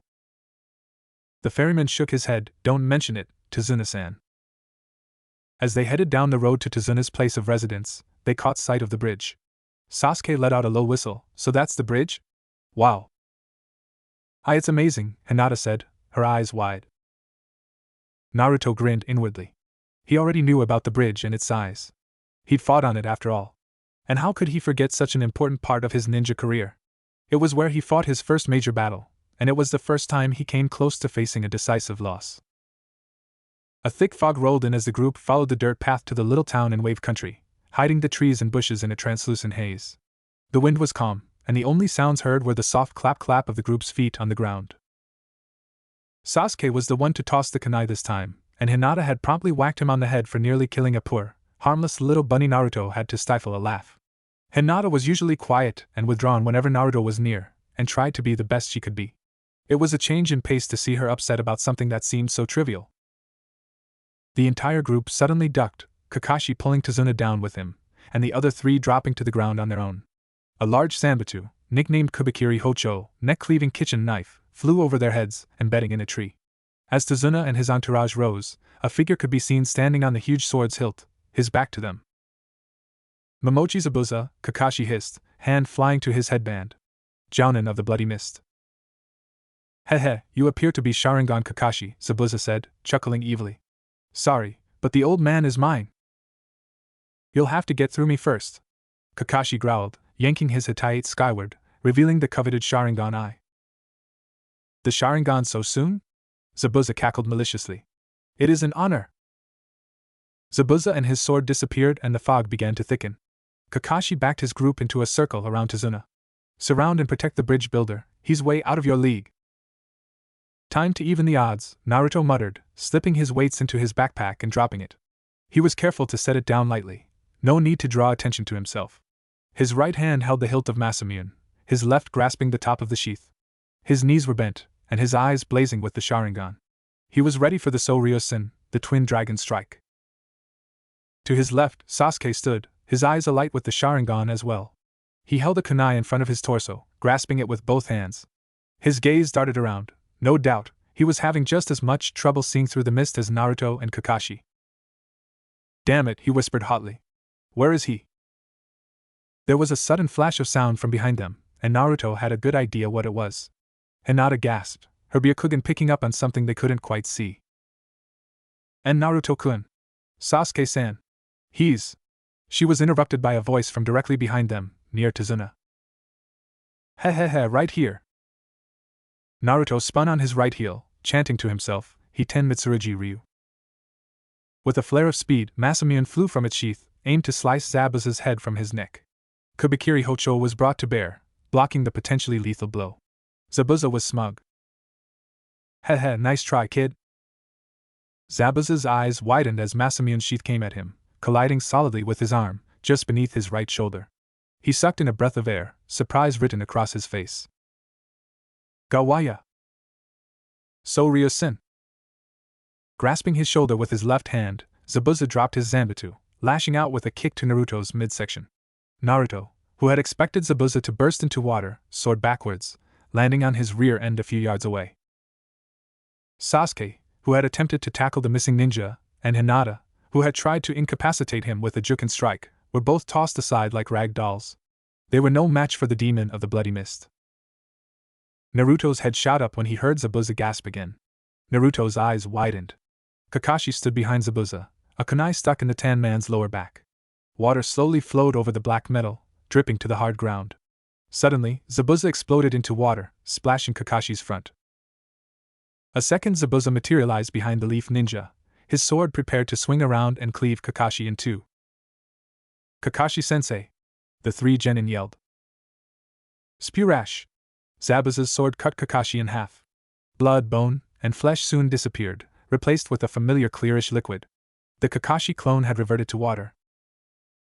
Cold steel pressed against Zabuza's jugular. Another Kakashi stood behind him, Sharingan whirling. It's over. Silence reigned for a few seconds, then Zabuza started laughing. It's over? Ha! You're right, Kakashi, it's over! Spew-rash! Zabuza melted into a puddle, nothing more than liquid. Kakashi's eyes widened. A third Zabuza advanced upon Kakashi from behind, poised to swing his large blade. Kakashi ducked. But Zabuza seemed prepared for that. Using the momentum of his swing, he dug his sword into the ground, landing a roundhouse kick to Kakashi's jaw.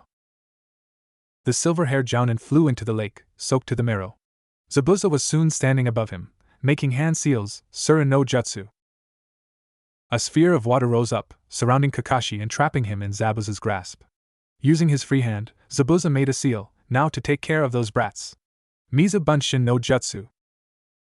From the puddles of its predecessors, a water clone rose, no different than the real thing. It smirked at the genin, chuckling, "You little punks don't know what it means to be shinobi." It was cut off as a black and gray blur came charging towards it. Clang! Kurushiing! Masamune and Kubikiri Hocho clashed, sparks flying from their surfaces. Kurong! Neither Naruto nor Zabuza's clone seemed to be able to get in a solid hit, too evenly matched. Swoosh! The clone's sword cut through air, uninhibited by flesh or steel. Naruto had disappeared. Hiten Mitsurugi Ryu!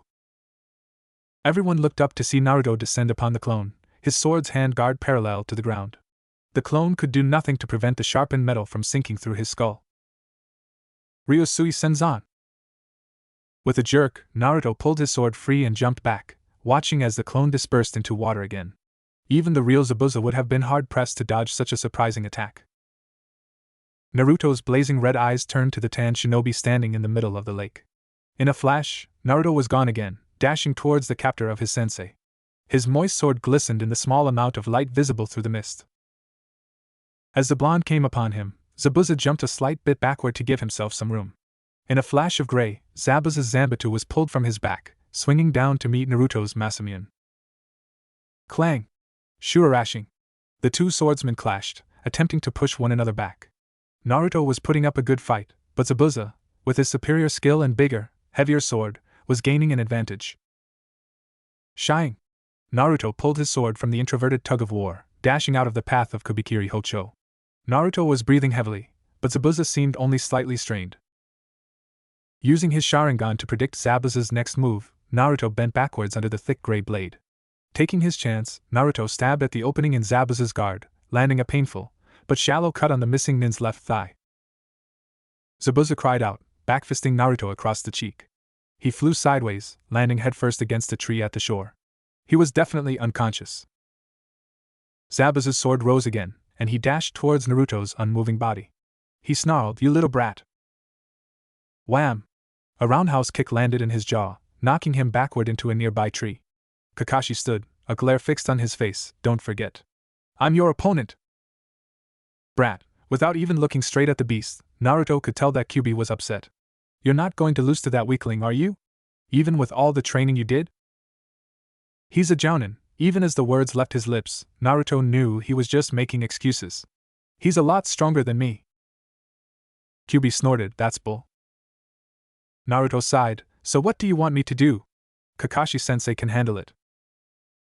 "There are so many things I could say to that," the beast grinned. Its eyes gleamed maliciously. "But I'll make it simple.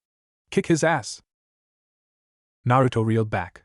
He hadn't been expecting that. Kyuubi was usually somewhat calm and regal. He'd never heard it speak such vulgarities. "I can't," he said. "I'm trying to keep most things in the same time flow. If I don't, my memories of the future will become useless and obsolete." Kyuubi blinked. "Future memories? What are you talking about?" Naruto gaped at him, his eyes wide. "What? You mean you don't know? I thought you would." You're the one who sent me back in the first place. Oh really? It asked, snarling. And why would I send you back in time? What purpose would it serve me? We were dying, fool, Naruto hissed. I made a stupid mistake that cost me my life. I trusted someone to follow the same moral rules I did. And guess what? It cost us our mortality. Then what happened to me? It roared, obviously furious that the boy had survived and he, apparently, had not. I shattered the seal, Naruto yelled back. It was time to vent all his frustrations. You promised to activate my bloodline and send me back as soon as the seal was broken. Why? Because either way, you were going to die. The only way to stop it was to prevent it. And how did you do that? You sent me back in time so that I could stop that day from happening. But if certain events change too drastically, then I'll be stuck without any knowledge of what is to come. Then I'll send you back again. I don't care how many times you travel through time, you will not lose to a second-rate fighter. It shouted back. I don't care. Just get out there and fight. No, Naruto said, glaring furiously at the caged beast. The beast glowered at him. Then I'll force you. Red chakra flooded from beneath the barred gates, engulfing Naruto wholly. Gawa! Sway-tun! Zabuza and Kakashi said together. Swear you. The masses of water that had begun to form loose, draconian shapes suddenly splashed back down into the lake, destroyed by a lack of concentration. No one paid any notice, though. No, everyone's focus was on the figure by the lake edge, who was surrounded in an angry red chakra aura. The aura shifted and twisted, morphing into a humanoid fox shape. Two tails protruded from the cloud of energy, swaying as though they were real appendages. The chakra surrounding Naruto's fist suddenly contorted, changing form and nature. His right hand was engulfed in red flames that licked his skin but caused no damage to Naruto at all. Hinata immediately turned off her Byakugan, the intensity of the attack too much for her sensitive eyes. Ba chi. Kakashi gasped as the chakra around Naruto's left hand shifted into the form of red electricity, a mimicry of his own Raikiri. But this one, from what Kakashi could discern, was much more powerful and dangerous. And louder too. Naruto, even if only instinctively, knew he could not show anything that would make him seem suspicious. The Chidori and his own jutsu could be explained as things he picked up with the Sharingan, but things like the Rasengan were too impossible for him to have learned with the circumstances surrounding him and his development. Greya. One of the translucent tails grasped the hilt of Masamune, tugging it from the tree. With a fluid move, it flung the moisture still clinging to the blade into the air. Then, with flourish, it moved the Masamune back into its sheath. With speed Kakashi could barely track, Naruto was in front of Zabuza, eyes whirling with the Sharingan. Before the Mist Ninja had a chance to fight back, Naruto's closed right fist came crashing into his bare chest, scorching it. Flames exploded over Zabuza's torso, leaving painful burns over his chest and stomach. He stumbled backwards, clawing at his charred skin. Gah! Grua Wawak! Red electricity soon replaced the fire, leaving Naruto with two supercharged hands. With that amazing speed he had demonstrated seconds ago, he was on top of Zabuza again, making clawed swipes at the Tan Shinobi, fingers alight with lightning. A wide but shallow gash drew itself along Zabuza's stomach, adding another injury for him to worry about. Zabuza was in too much pain to fully concentrate on dodging the dangerous attacks being thrown at him, giving Naruto a lethal advantage over him. Kakashi, Hinata, Sasuke, and Tazuna could only stare in amazement as the same boy who had trouble keeping up with the wayward shinobi a few minutes ago was delivering a crushing defeat to the Demon of the Mist, a Jounin enemy who even Kakashi had a bit of trouble with. A sloppy dodge of Zabuza's left him open to another of Naruto's attacks. A powerful kick landed upon his burned chest, sending him flying into a tree. Gahyu! In no less than a second, Naruto was upon the motionless man, electrically charged palm reared back, prepared for the final blow. But before he could do such a thing, his head spun around, and he jumped out of the way as two Saban flew towards his helpless victim. With two dull thuds, the needles embedded themselves in Zabuza's neck, instantly killing him. The electricity gone from his hands, Naruto returned to the corpse, sniffing it to confirm his death.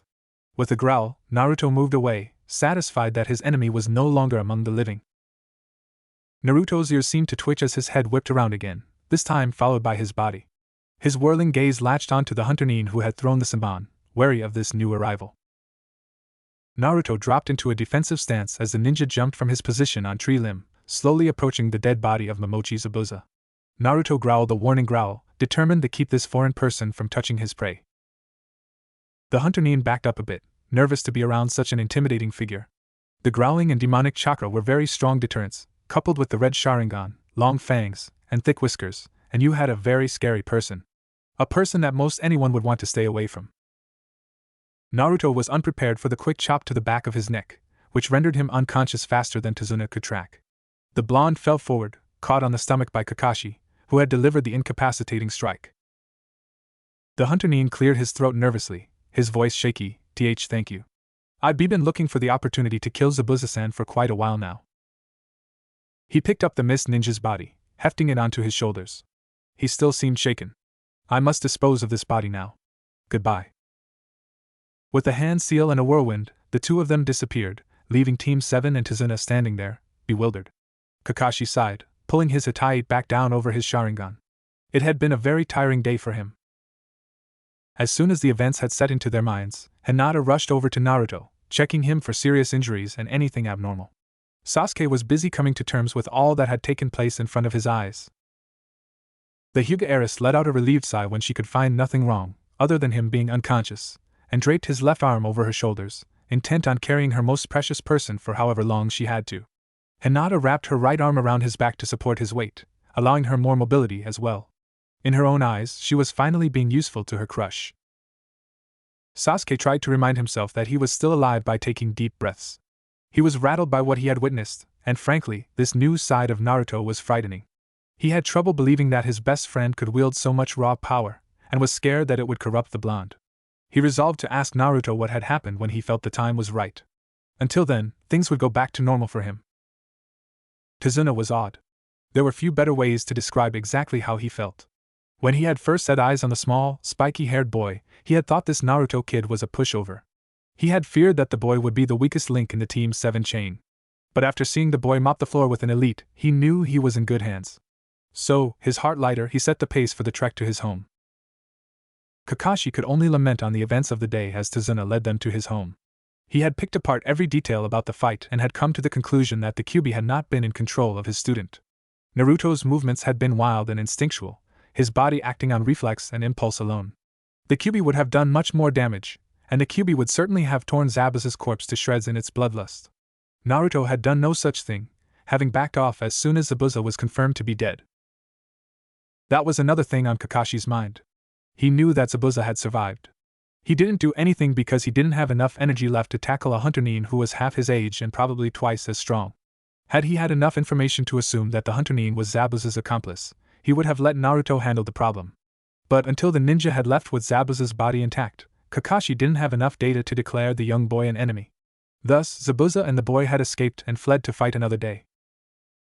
Kakashi shook his head. This was why he had quit the ANBU Black Ops. He had wanted to get away from the tangled web of lies and foul play that had plagued his missions.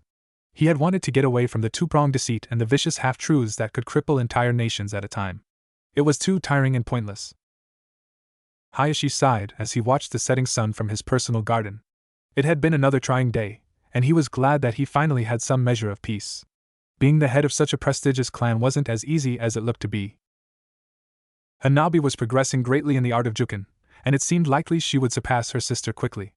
Normally, that would mean that Hinata would be sentenced to the branch family, but because of Hayashi's little arranged marriage for Hinata and Naruto, for the elders to do so would breach a very important Hyuga law and the Hokage's trust. Hayashi had to smirk at that. He had one-upped the stingy old people on the Elder Council.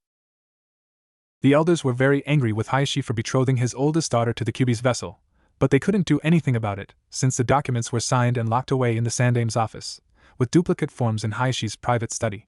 He chuckled as he remembered the obscene threats and curses the elders had thrown at him, only to have their words fall on Hayashi's deaf ears. Niji, though? Hayashi felt a weight settle in on his heart, pulling at the strings wound so tightly. No matter how hard he tried, he couldn't mend his relationship with his nephew. It was one of the reasons he tried to keep the branch family genius away from Hinata as much as possible, so that the boy didn't try to harm her in some sparring match or other. He knew that Niji placed most of the blame for his father's death on Hinata's shoulders, and the fact that Hinata was close friends with Naruto only increased his nephew's loathing for the girl. There was another thing on Hayashi's mind. Even though it had been roughly 7 years since his brother had died, he still missed him, and his heart ached for what had happened. The pain of his wife's death was greater, of course, and no one could really compare to losing the comfort of someone as close as a spouse, but his brother's death plagued him so much because he could have done something about it. Could have prevented his siblings' untimely demise. Leaves from the vine, falling to slow. Hayashi smiled bitterly as the lyrics rolled off his tongue. Like little, tiny shells drifting in the foam. It was something of a lullaby that his mother had sung to him and Hisashi when they were only boys. Now, with most of his precious people gone, this song held a strong sentimental value for him. Brave little soldier boy, come marching home. Brave soldier boy, comes marching home. A lone tear fell slowly from his eye, rolling solemnly down his cheek. Seasons come and go, passing so slow, like little, tiny shells, drifting with the flow. Hayashi felt water gather at the edge of his eyes, waiting for his barriers to crumble, so that they might fall freely. Little soldier boy, come marching home. Brave soldier boy, comes marching home. Hayashi collapsed forwards, arms resting on his knees as he sobbed into his sleeves. For so long he had retained a mask of apathy and sternness. Now, in this most private of places, shielded from even the Byakugan, he could drop it. Just for now. As consciousness swept over Naruto, a delicious smell wafted into his nostrils, his nose twitching reflexively. Even before his eyes opened, Naruto could feel his mouth salivating. A growl met his ears, and with a slight bit of embarrassment, Naruto realized it was his stomach. Slowly, his eyelids lifted, revealing twin sapphire orbs. His gaze traveled and, as Naruto had dreamed for the past few years, Hinata's porcelain skin and lavender eyes were the first things that he saw. A smile twitched across his lips, he felt truly loved. A smile lit up Hinata's face as she saw his eyelids flutter open, mirroring his own peaceful grin. She only wished that he was waking to her face under less stressful circumstances, but, as her luck would have it, such was not to be. They were in the middle of an A-ranked mission, which meant that things could have been much more peaceful. But regardless of what was happening around them, and the circumstances that had placed them where they were, Hinata smiled down at him and said, "Good morning, Naruto-kun." Gently, Naruto rose, his head pounding. With the pads of his fingers he massaged the sensitive temples on the sides of his skull. The blow he had taken from Zabuza was taking its toll on him. With a little help from Hinata, Naruto stood from his comfortable bed, clad in a pair of cotton pajamas that he had packed. Though awake, Naruto still felt very drained, so Hinata had to half-carry him to the breakfast table. Despite this, there was no awkwardness, no embarrassment for either of them except for the obvious feelings one experiences around his or her crush. Kakashi looked up as they walked in, his eye arching upwards. "Good morning, you two. Nice to see you're up, Naruto." Naruto nodded, one arm slung over Hinata's shoulders, the other holding the side of his head. "How long was I out for, sensei?" Kakashi shrugged, buttering his toast. "Only about a day. It's something of a miraculous recovery, seeing how hard you hit that tree." Naruto nodded again, sitting down in between Hinata and Sasuke. Sasuke tossed him a worried look, but he just shook his head and grinned. Not much could keep Naruto down, regardless of how hard he'd been hit. "Zabuza is still alive," Kakashi said. Somehow, he had managed to down 3 pieces of toast without anyone catching the slightest glimpse at what was beneath his mask. Naruto mumbled an acknowledgement, shoving a large amount of rice into his mouth. He'd figured as much, thanks to the unsatisfied growling coming from the farthest corner of his mind. There was very little else that the Kyuubi could be upset about. Anyway, Naruto looked up. Kakashi was wiping his masked mouth with a napkin. "Since all of you know the correct chakra exercises, as soon as you're better, Naruto, all 3 of you will start your own training." Despite his fast healing abilities, it was still a few days before Naruto was at his best again. With his chakra restored and the pounding in his head quieted, Kakashi had taken the 3 genin out into the woods, where they would begin their training. Now Kakashi stood in the middle of the clearing, hands on his hips. "Let's." Kakashi was interrupted by a kunai that whizzed past his head and embedded in the tree next to Naruto. Kakashi's eye was wide, and the rest of the team had their mouths dropped open. None of them had noticed the kunai until it had flown past the gray-haired jounin. Naruto took the initiative and tugged it from the tree, pulling off the note attached to it. The note said, "Come to the next clearing alone. We need to continue your lessons. Himura Shosho." Naruto's eyes widened and he crumpled the note, letting his chakra set it on fire. No one else could read this, lest they find something they shouldn't. "I'm going to go train on my own, sensei," Naruto said, jumping into a tree at the edge of the clearing. There are some things I need to practice.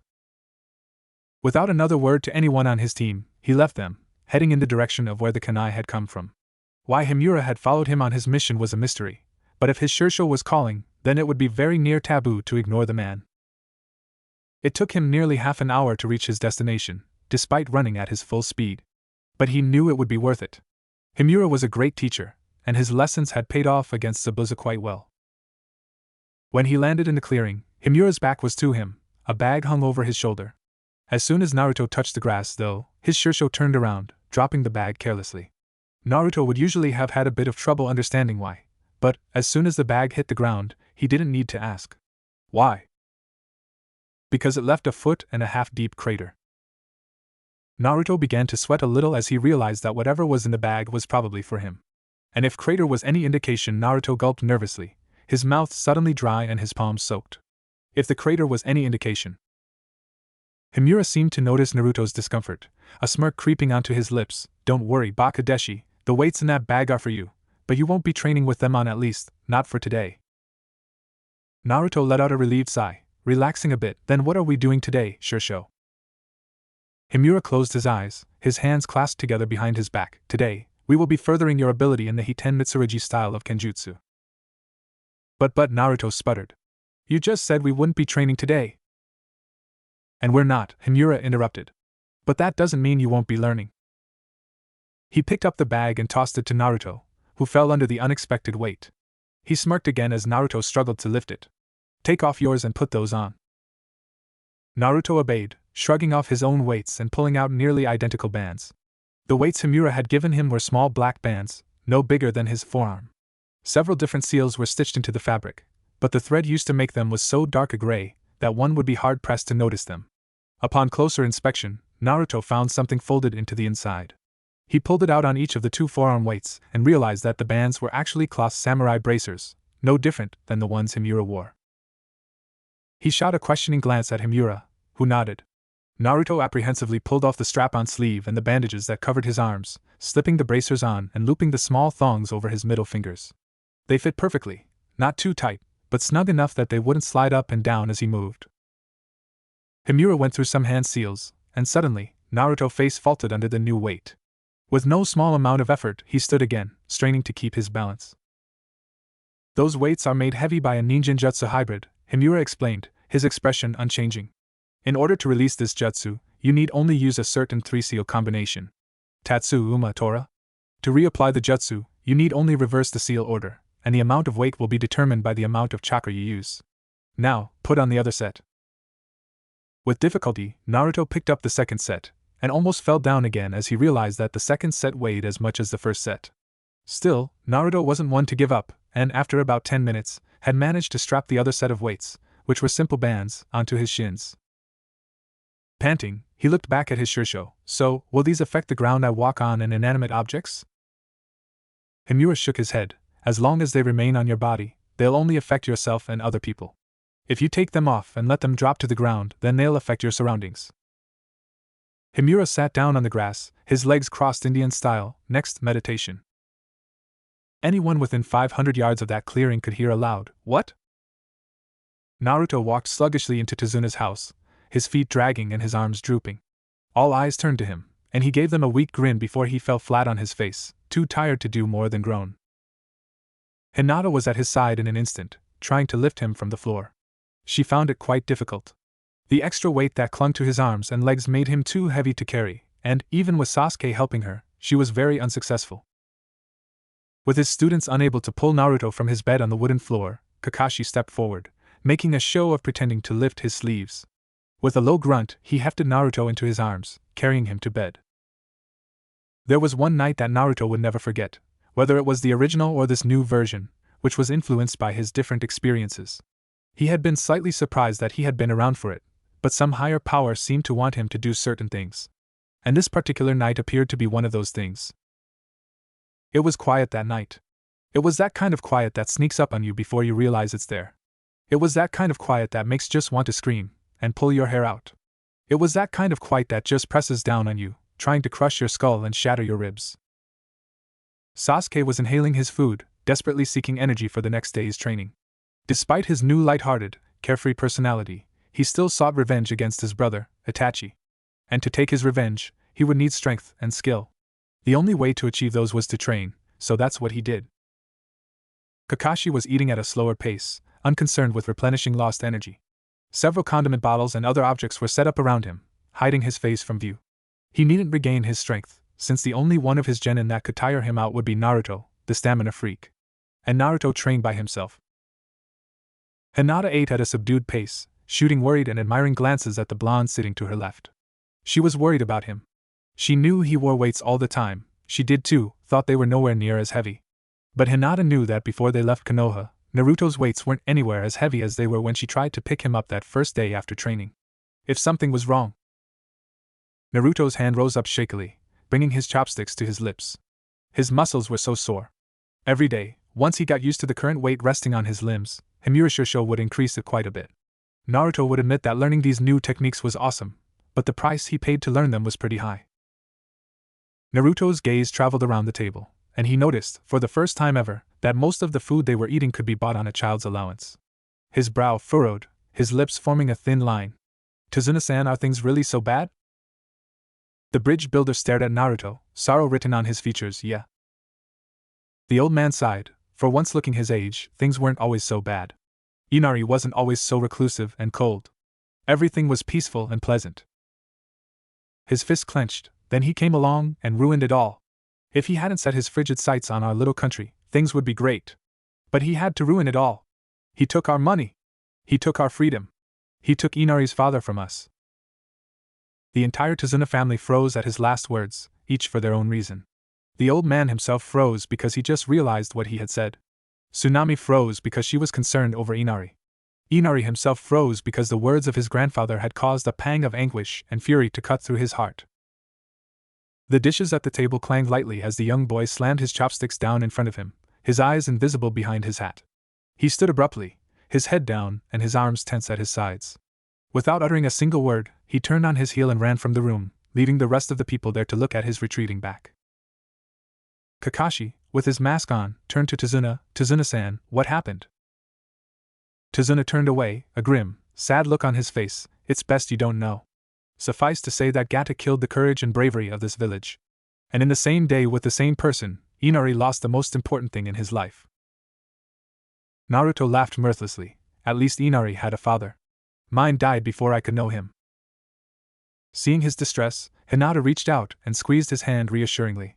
She blushed lightly when he smiled at her and squeezed back. Standing and bowing, Naruto said, "Excuse me, Tazuna-san, Tsunami-san, I've lost my appetite." Soundlessly, he left the room, Hinata following him a few short seconds later. Sighing, Tazuna went back to his food. I wonder how long it is until they figure it out.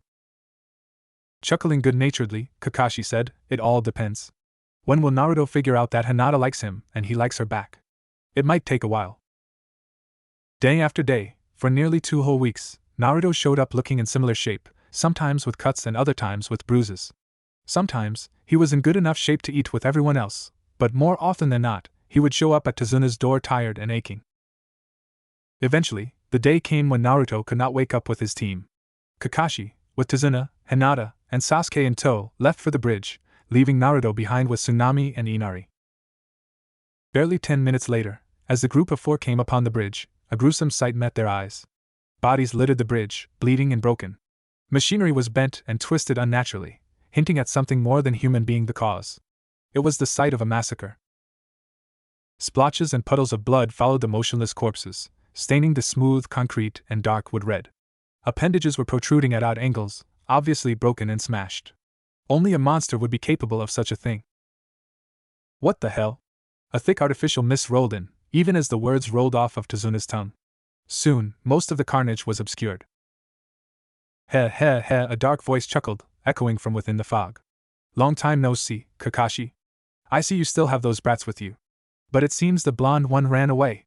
That's too bad. 2 figures appeared from the depths of the mist, one tall and imposing, with a huge sword on his back.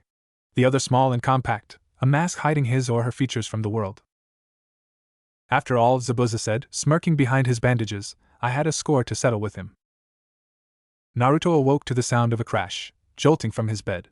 His was on his feet in an instant, slipping his clothes on as quickly as possible. Kaya! Tsunami's scream echoed throughout the halls, speeding up Naruto's dressing rate. Mom! Naruto heard Inari cry.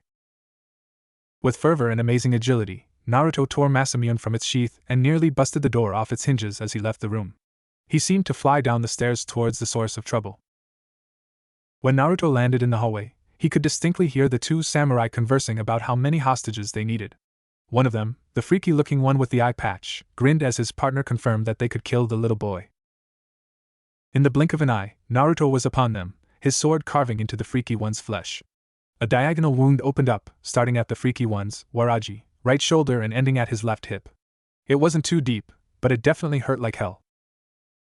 Zori advanced on Naruto from behind, but Naruto's keen senses and speed allowed him the first strike. He twisted around, bringing Masamune across Zori's stomach. That wound was deep, and most definitely fatal. With a solid kick to the injury, Naruto sent the second samurai flying out the kitchen window and into the yard. Waraji let out a battle cry as he swung his sword. However, like his companion, he was far too slow. Naruto spun around and leaned forward, catching the taller man's chest with his right shoulder. Masamune protruded from Waraji's back, slicing through the doomed man's stomach. With a sickening squelch, Naruto pulled his blade free and punched the man outside to join his comrade. Blood coated the silvery metal, staining it crimson. With but a twitch of his wrist, the blood flew from his sword, landing on the now messy wooden floor. Then, with a single, fluid motion, Masamune returned to its saya, its sheath. Naruto turned towards his two witnesses, his face stern. A second later, it disappeared, and a smile broke out onto his lips. Good job, Inari. You'll make a brave man someday. His job done, he headed for the door. He would dispose of the corpses first. It wouldn't do for Inari or anyone else to see the disemboweled samurai decorating the front lawn. Then, he would head over to the bridge, and maybe he'd be in time to save Haku and Zabuza.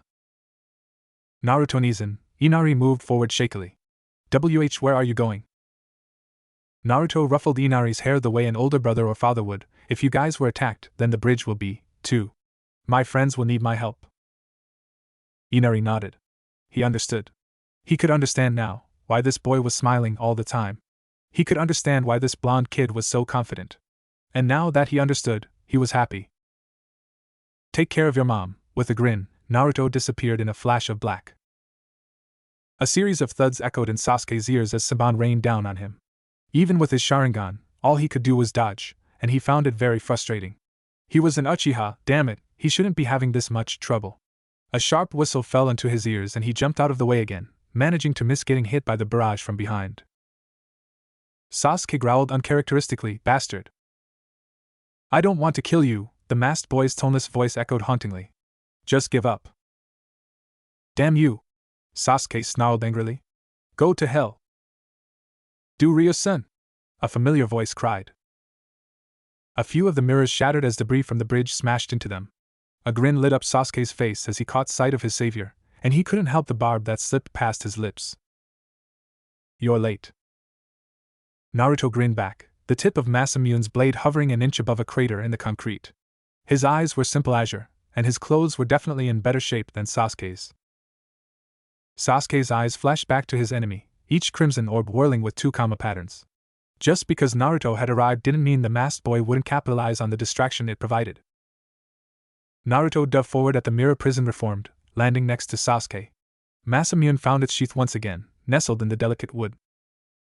A wave of Saban fell upon the duo, forcing them back. Even with their speed, a few had managed to make nicks and cuts, something that surprised Naruto especially. If he was correct, then Haku was even stronger than last time. Naruto dearly wished that he could activate his Sharingan, but he couldn't make it known to anyone but his teammates or else Orochimaru would seek him out too. This match was going to be close, he could tell.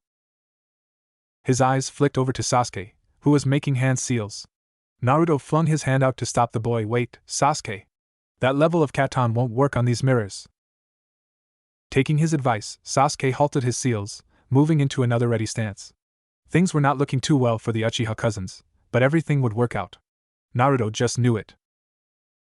Haku took advantage of the distraction, plowing his shoulder into Naruto's stomach. Naruto, who had been lost in thought, was unprepared to block it.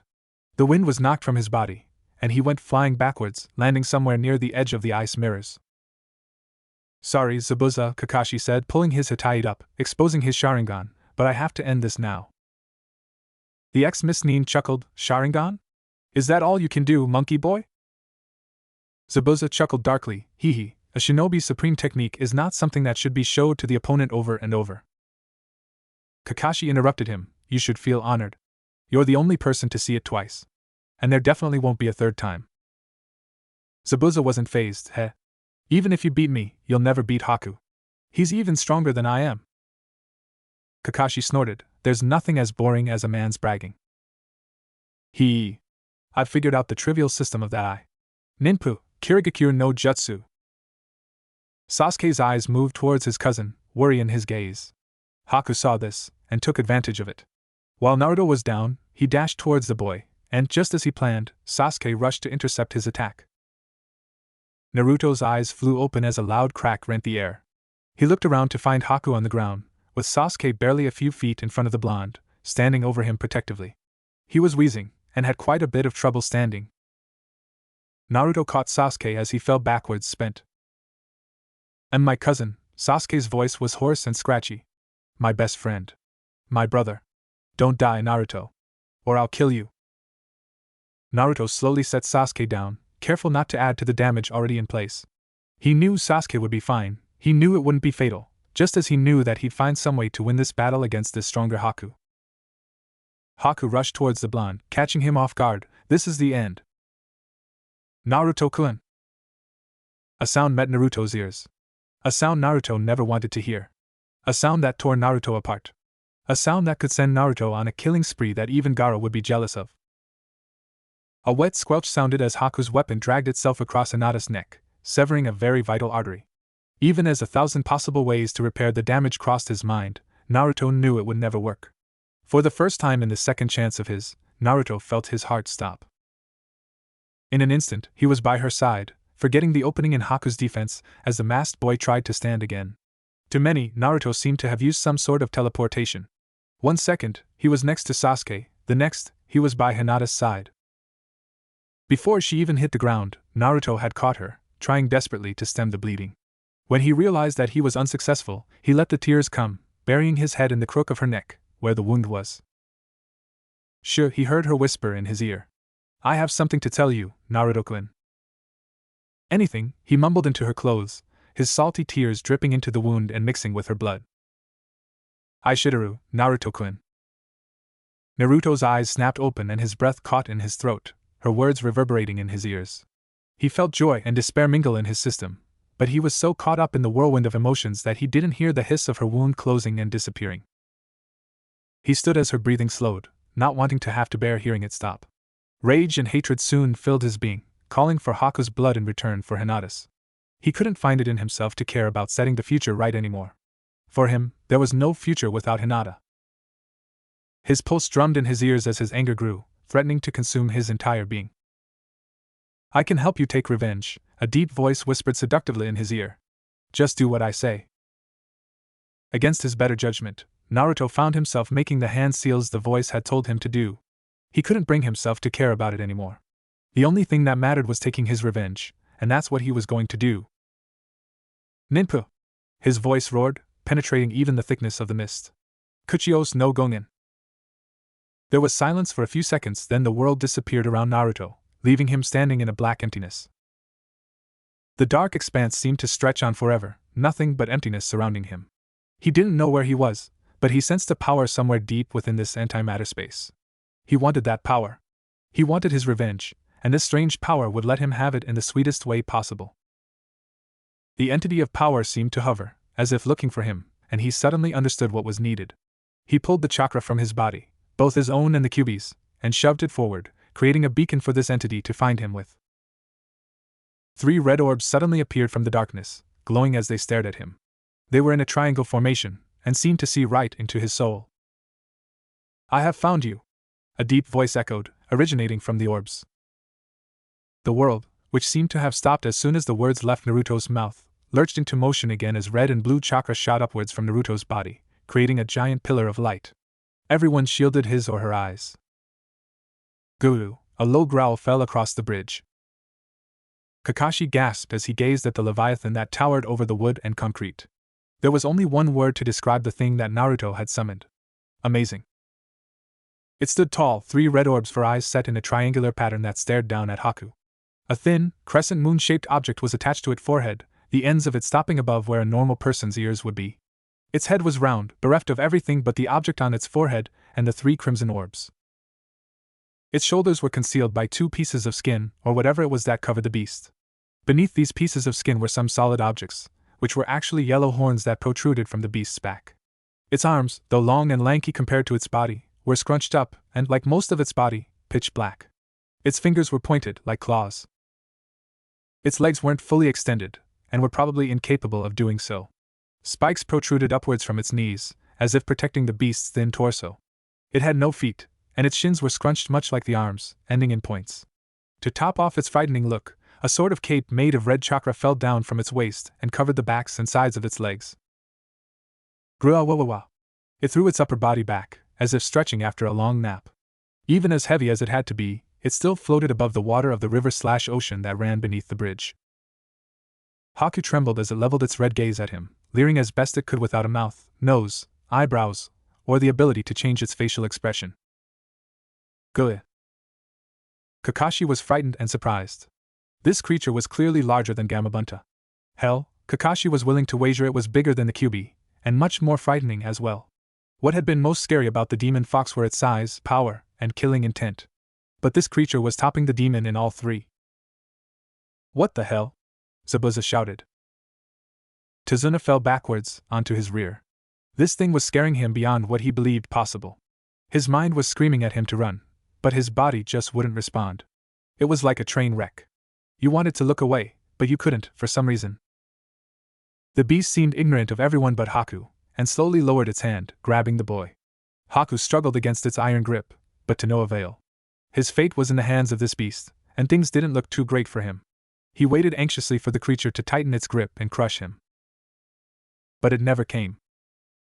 Suddenly, Haku was plummeting for the bridge, his life spared thanks to the diverted attention.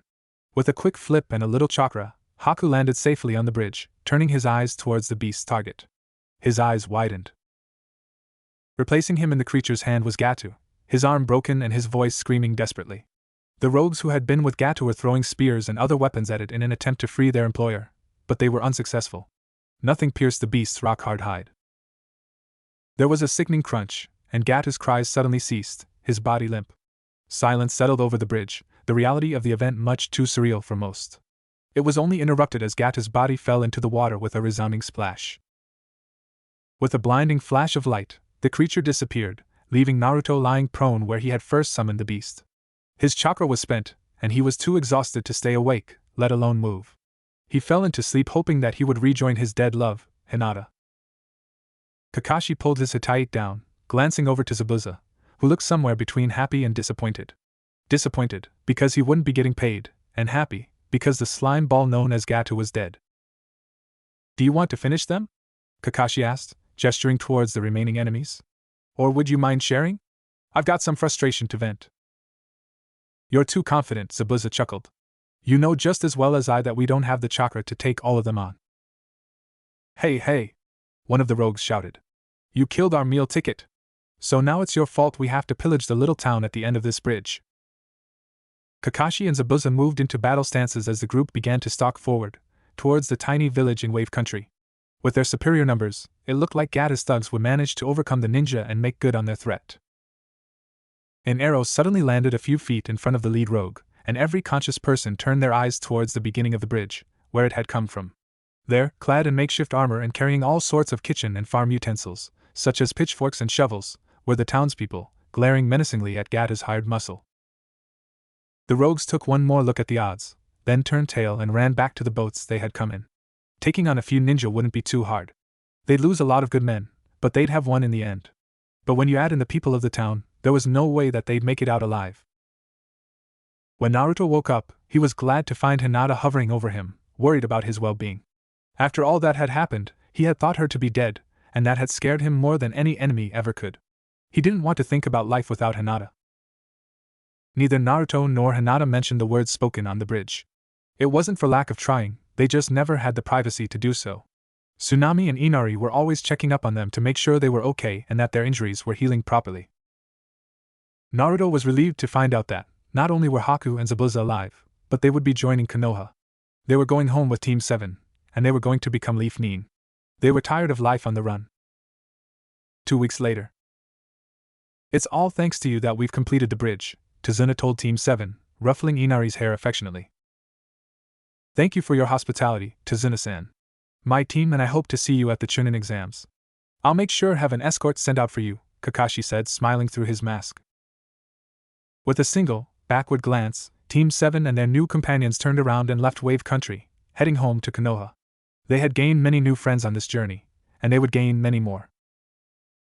As they headed down the road that would take them home, 2 members of the Team 7 entourage fell back, so that they could start their long-awaited talk. Hinata-chan, Naruto said quietly, did you really mean what you said? Hinata blushed, poking her index fingers together, why yes. She blushed a darker red, one that Naruto was sure she had invented upon the spot. I do love you, Naruto-kun. W with all my heart. Aishitaru, Hinata-chan, Naruto smiled, lacing his fingers with hers, Sesha wa kansa shitaru disa. Sor care wa disa. Naruto leant over and gave her a peck on the cheek, watching as she turned an even deeper shade of red. This one is very thankful. Naruto's gaze drifted towards the sun and his smile widened. That he is. Naruto wandered through the dark halls of his dreamscape, intent on discovering just what he had summoned back at the bridge. That creature summoned, whatever it was, had been like a mindless puppet. He had been in control of its movements and everything, and he wanted to know what had happened. As such, there was only one being in the universe who could answer his questions, and that being was rude, foul-tempered, and hot-headed. That being also happened to be a demon fox that towered several stories over his head, making Shikaka seem like a baby duckling by comparison. Kyubi! He called out as he stopped in front of the beast's cage. I want some answers. There was a growl as the beast's crimson eyes focused on him. Oh. And what information is it that you seek? You know why I'm here, Naruto seethed, glaring at the giant fox. His patience was wearing thin. I want to know what I summoned. Naruto could hear the fox shuffle around a bit, as if getting comfortable. Then, it spoke, I did some digging in your memories, and I came upon your fight with that crazy raccoon, Shikaku. Naruto suppressed a shiver. Despite being slightly disturbed by the fact that the beast had been searching through his memories, he pressed on, yeah. And? What could barely pass for a grin spread across the demon's maw. I saw that boy, Gaara, bring out the Shikaku's true form. That didn't seem fair to me, that he would have an avatar, a physical manifestation of Shikaku and his power, but you didn't. And since I myself couldn't become your avatar, because of the seal, I decided to create one for you. The beast's grin widened into a large smirk, thus Skeeth was born. Though he has a conscience, he is merely a manifestation of my power and your iron will. The perfect avatar, capable of thinking for itself, but completely at your control. It gives you advice and ideas for its own use in combat, and it has special abilities that would blow your mind, but what to do with the power is totally your decision. But Naruto butted in, won't Skeeth's conscience war with mine?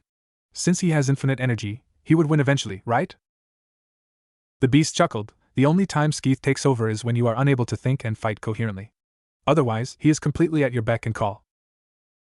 Naruto eyed the beast warily. I don't really trust this whole situation, but I don't suppose I have a choice. I'll call on Skeeth, but only if I need him. Remember, boy, the Kyubi reminded him. You need only pull on my Yuki and call out his name to summon him.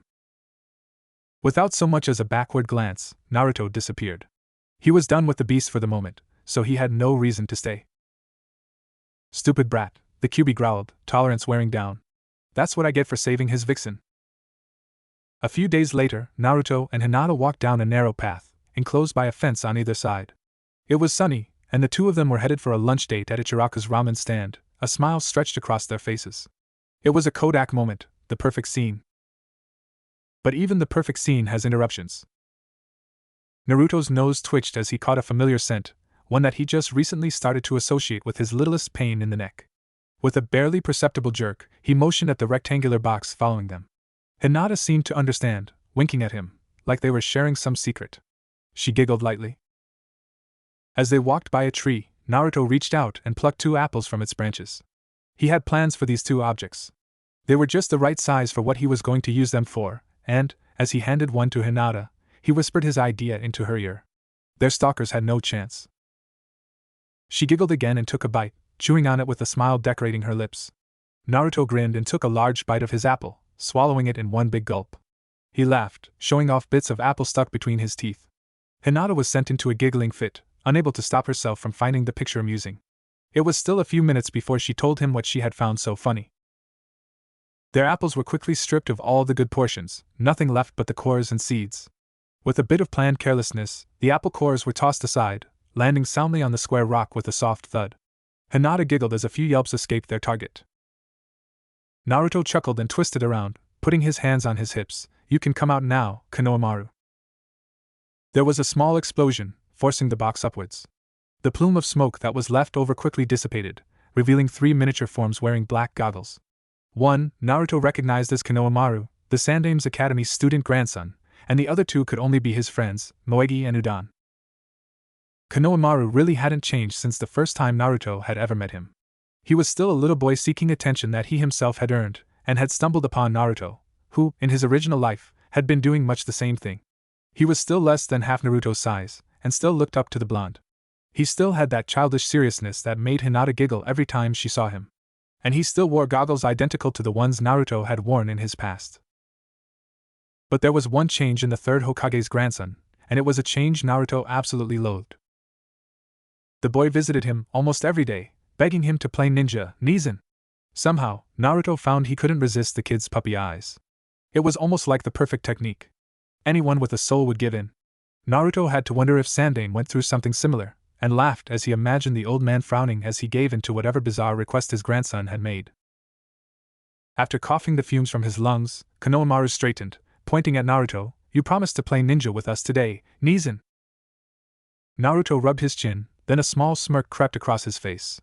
A little chakra and 6 hand seals later, his weights were considerably lighter, and he figured he'd have little trouble with the stunt he was about to pull. It really was kind of cruel, to trick the 3 kids like he was about to, but they needed to learn just how strong ninja could be. Tell you what, Konohamaru, Naruto told the boy, I don't have much time, so we only get to play 2 games. Naruto tossed a kunai about halfway down the alley, watching as it sank into the earth, nothing but a dot on the horizon. He grinned with satisfaction. In this first game, he said, pointing to the knife he'd just thrown, the object of it is for you to make it to that kunai before I tag you. I'll give you 5 seconds head start. Ready? When Konohamaru nodded, he shouted, Go! The 3 kids took off in a hurry for kunai, thinking they could easily win. They had 5 seconds head start. How could Naruto catch up with them after that? They really should have figured something was up. 5. Naruto finished his countdown, slightly impressed that his Ototo had come very close to winning. In a blur though, he was gone, disappeared from Hinata's side. Konohamaru and his friends suddenly skidded to a stop as an object appeared in front of them, blocking their path. None of them had even seen whatever it was until it had stopped. The object quickly reached out with very human fingers and flicked the scarf-wearing boy's nose. Gotcha, Naruto said, grinning down at him. Wow, Nizan! Konohamaru was awed. Naruto's super speed was something new to the little boy. Now the next game. Come on! With shouts and yips of delight and merriment, Konohamaru ran down the alley, laughing happily. Naruto followed at a light jog, not really trying to keep up. He'd let Konohamaru have his fun. After all, you were only young once. Oh. Konohamaru had collided with a boy not that much taller than Naruto, wearing a black jumpsuit of some sort, a hood possessing cat-like ears fit snug around his head. Kabuki-style paint decorated his face, making him seem like some kind of actor.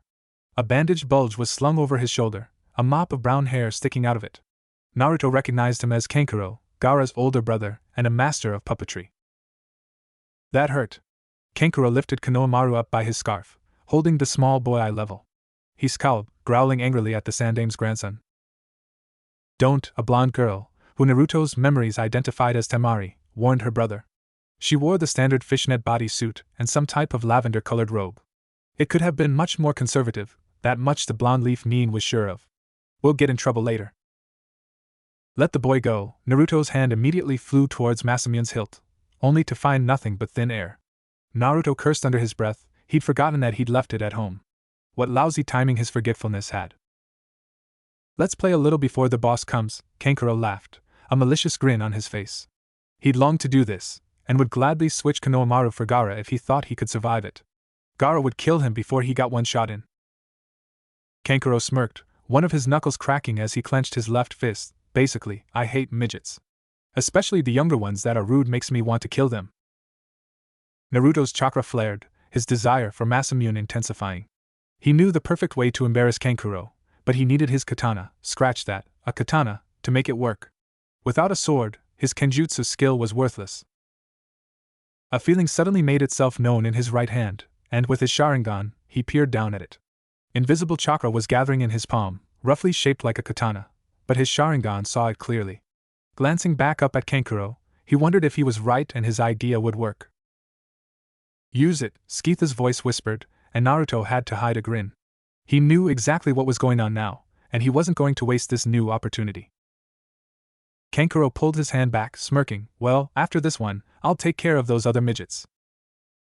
Naruto brought his hand up, watching with his normal eyes as the chakra in his hand morphed into a familiar sword. He brought it down to the ground, hitting the solid earth and forcing a few chunks of it at Kankuro. Do Ryosen! Earth Dragon Flash. Kankuro flew backwards as the blocks of rock and soil collided with him, dropping Konohamaru the moment they made contact.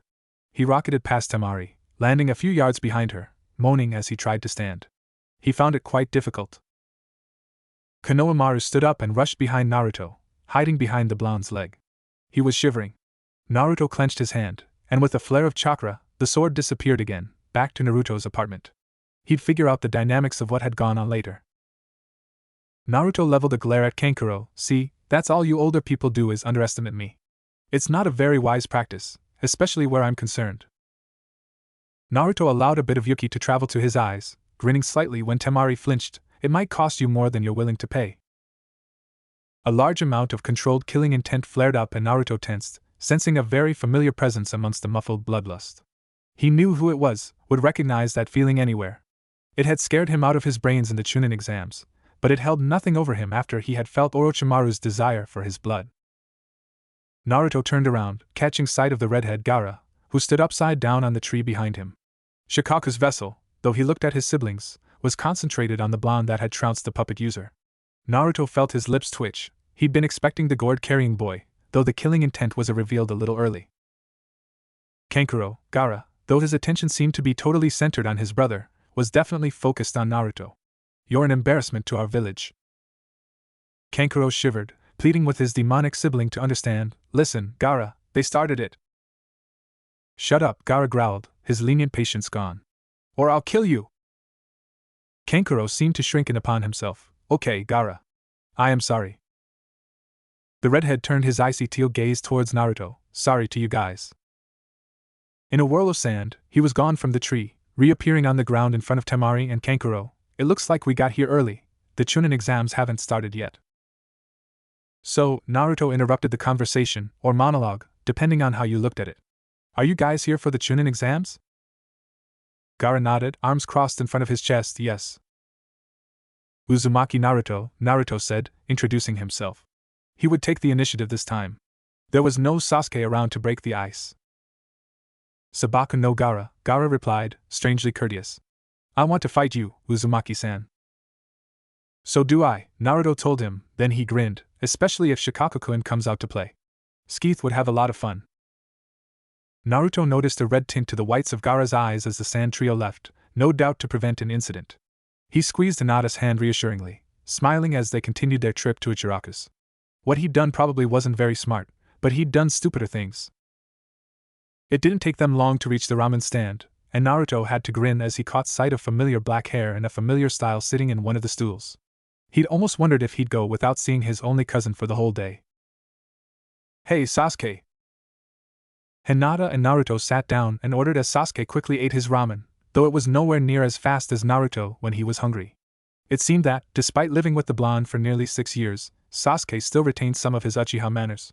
That, and he didn't have a bottomless stomach and a hollow leg.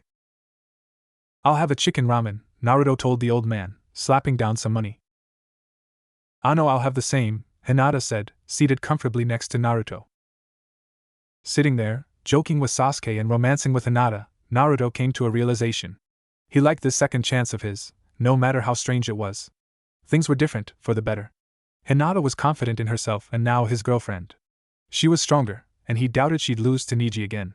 Sasuke wasn't so obsessed with his revenge, and with Naruto to help him, his Sharingan was more advanced. Haku and Zabuza were alive and a part of Konoha. Everything was good. Naruto came to a singular conclusion.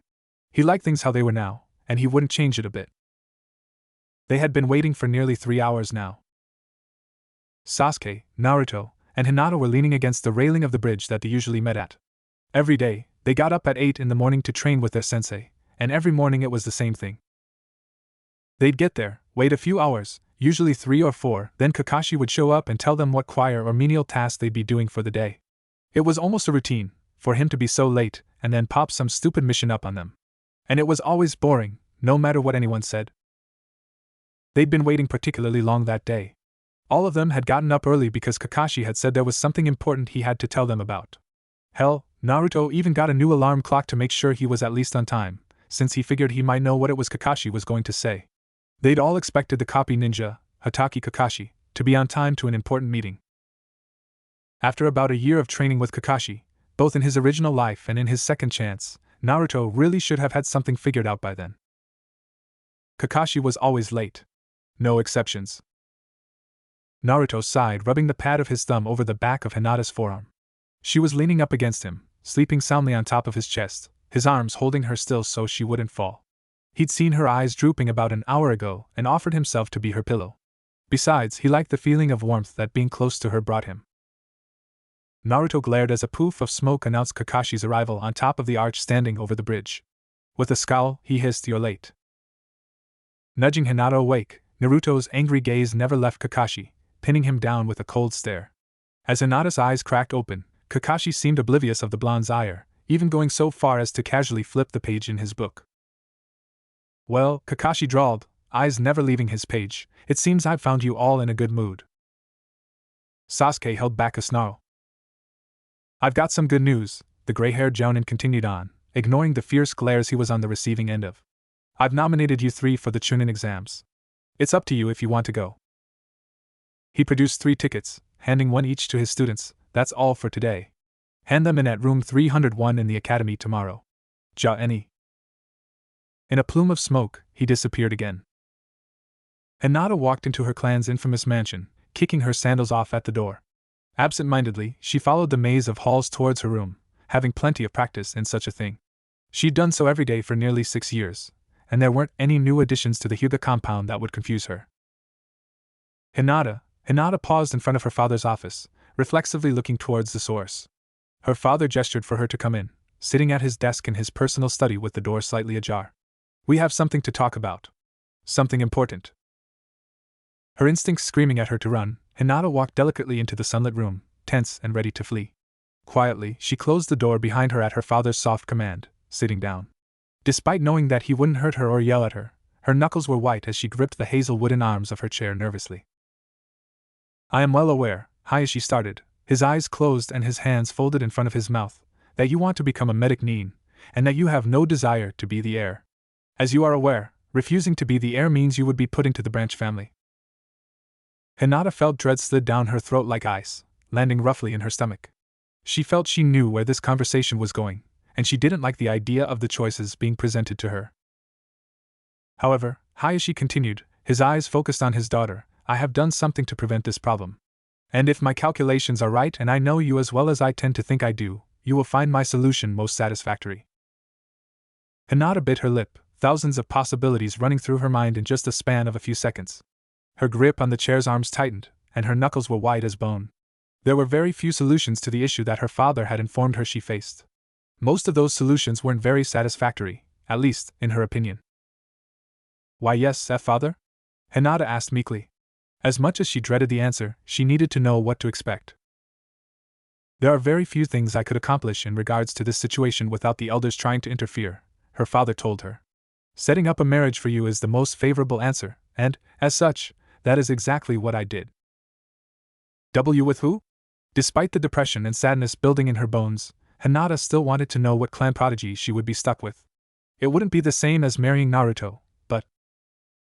"Don't look so down, Muzum," a light smirk crossed Hayashi's face, as if he was privy to some information she was not. You are already very close to the man that has been chosen for you. In fact, I'm quite sure you'll be happy with this arrangement of mine once you find out who it is. You two have been dating for a few weeks, after all." Hinata felt her mouth fall open slightly. "Why, you mean?" "Yes," her father said. "The man you are to marry is none other than Uzumaki Naruto. I'll leave it up to you to inform him of this joyous occasion." A day later, outside the academy where the Chunin exams started. As Naruto, Hinata, and Sasuke reached the second floor, two kids a few years older than them were blocking the entrance to the first exam. Two other genin, who seemed to be only a year older than Naruto, were knocked backwards. One of the genin blocking the way chuckled, "We're just thinning out those that will fail anyway. What's wrong with that?" Sasuke smirked, rubbing his chin thoughtfully. "That may be a good idea, but—" Naruto grinned a feral grin. "Take that genjutsu down. We're going to room 301, not 201. The air around the room's label shimmered as the genjutsu dissolved, changing from 301 to 201. The first guard smirked. "Not bad. But all you did was see through it." He rushed Sasuke, sending a roundhouse kick to the Uchiha's face. Sasuke responded in turn with a kick of his own. A large blur appeared between them, grabbing hold of both their legs. Two genin had interrupted the fight. Lee was the first, his hands held fast to Sasuke and the guard's shins. Standing next to the guard was Naruto. Masamune held to the boy's neck threateningly, his other hand on its sheath. He had his own impression to make. As the four of them returned to neutral stances, Naruto sheathed his sword with a soft clink. He was wearing different clothing now, something he happened to like quite a bit. Around his shoulders and hiding a small part of his chin and all of his neck was a white scarf that seemed to be missing its ends, since they were nowhere to be seen.